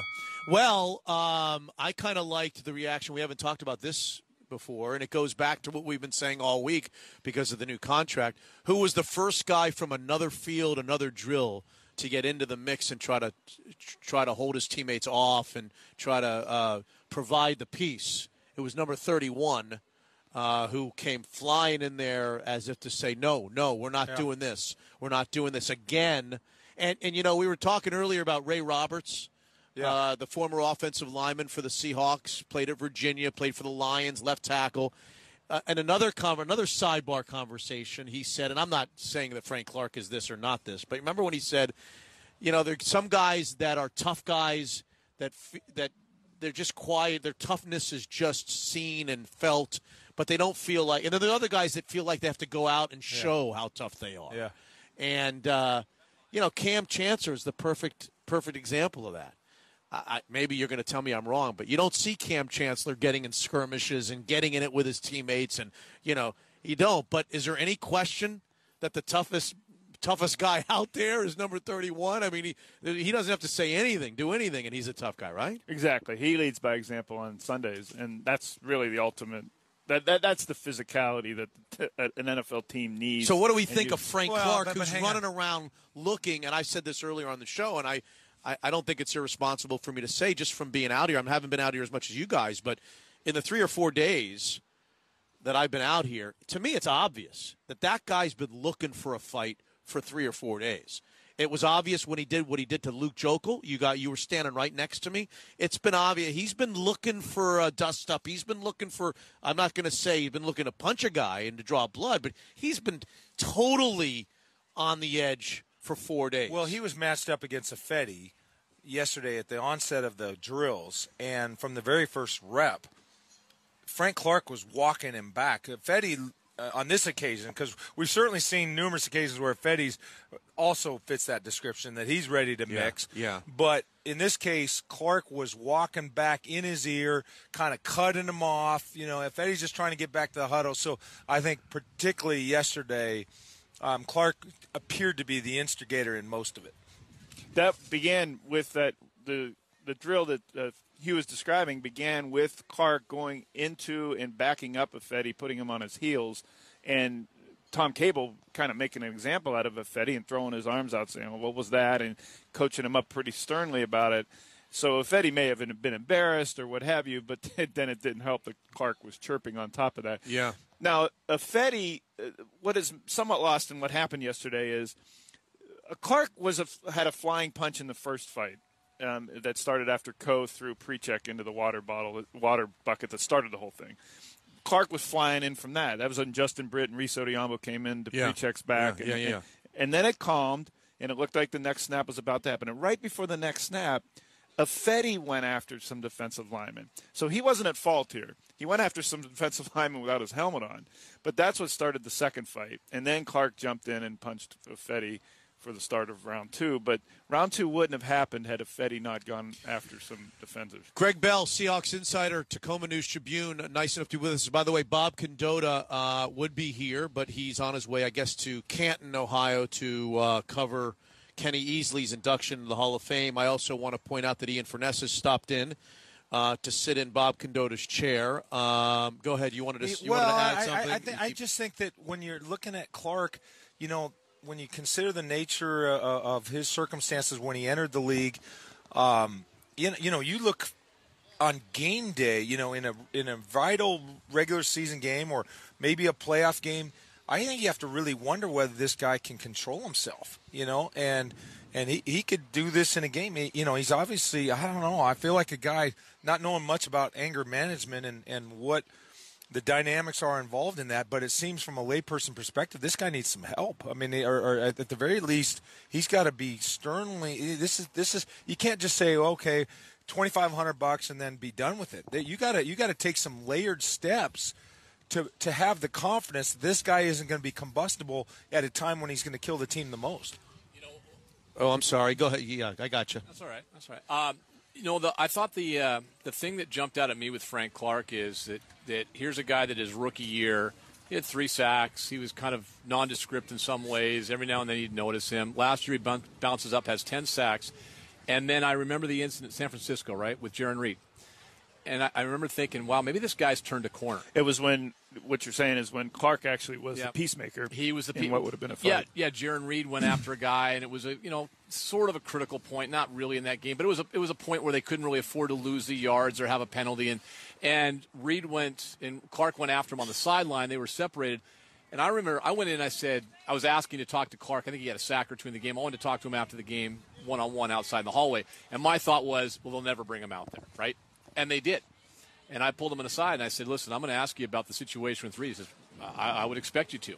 And we talked about it, and he had his really calm demeanor about him. And I thought, wow, this guy's really – maybe he's getting it. And then the offseason thing with the reporter from Bleacher Report where, sometimes, listen, we all have had issues on Twitter where you go, boy, I shouldn't have said that or done that. Maybe you try to excuse that. But then I'll go back to what you said in the morning at 6 o'clock this morning, Hugh. I think you have a guy that has an anger issue. I think it's not a team issue. I think it's an individual issue. I think in Effetti's case, he's a guy that wants to instigate. But usually I think in those situations, you're a football player. You think, all right, we're going to scuffle around – we're going to talk smack to each other. Boy, the linebackers and the running backs did it the first blocking drill on Tuesday like nobody's business. I mean, it was chirp, chirp, chirp, chirp. But you never got the feeling that Thomas Rawls was going to get a punch thrown at him by a linebacker or vice versa. What happened yesterday was so out of the ordinary and so unexpected. I think that's why it's startling to everybody.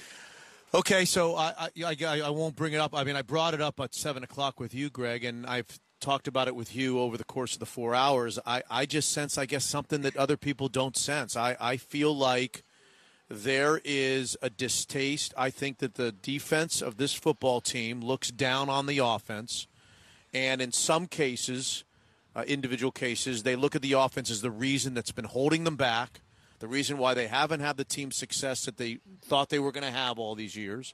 And when I'm out there watching, I feel like big brother, little brother.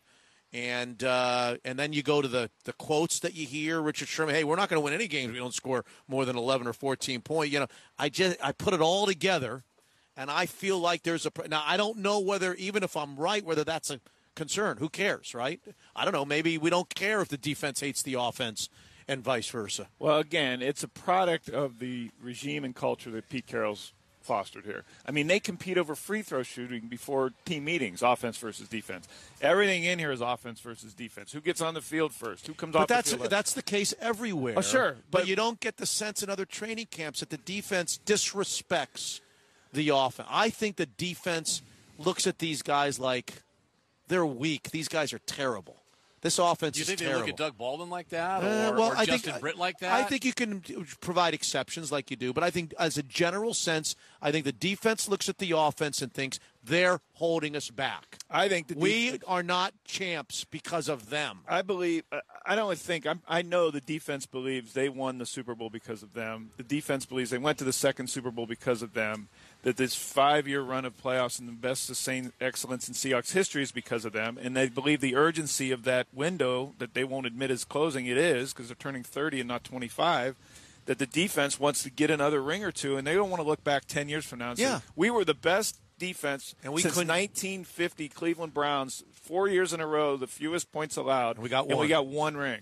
That's the real urgency here. I think that all of that leads to distaste. Now, can I ask you guys to stay around? Please stay around. Yeah. I want, before we end the week, Hugh, I want you, I want Greg, I want Ian, before we end I want stars of the week.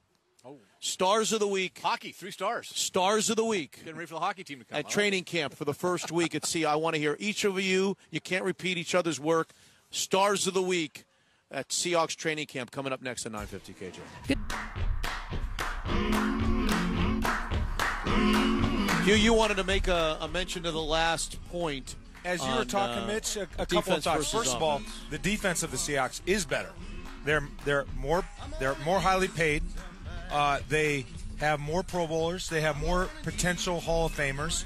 The Chargers with Fouts had a much better offense. This is just the way the team has been constructed. So, it's not unreasonable for those guys to have that opinion. And I was reminded of Steve McMichael's comments. Remember the defensive tackle for the legendary Chicago Bears defense recently? Decades later, he comes out and he says, had we not had Jim McMahon, had we had Jay Cutler instead, we'd have won 4 Super Bowls. So, yeah, there can be some resentment. It can last for decades. Decades?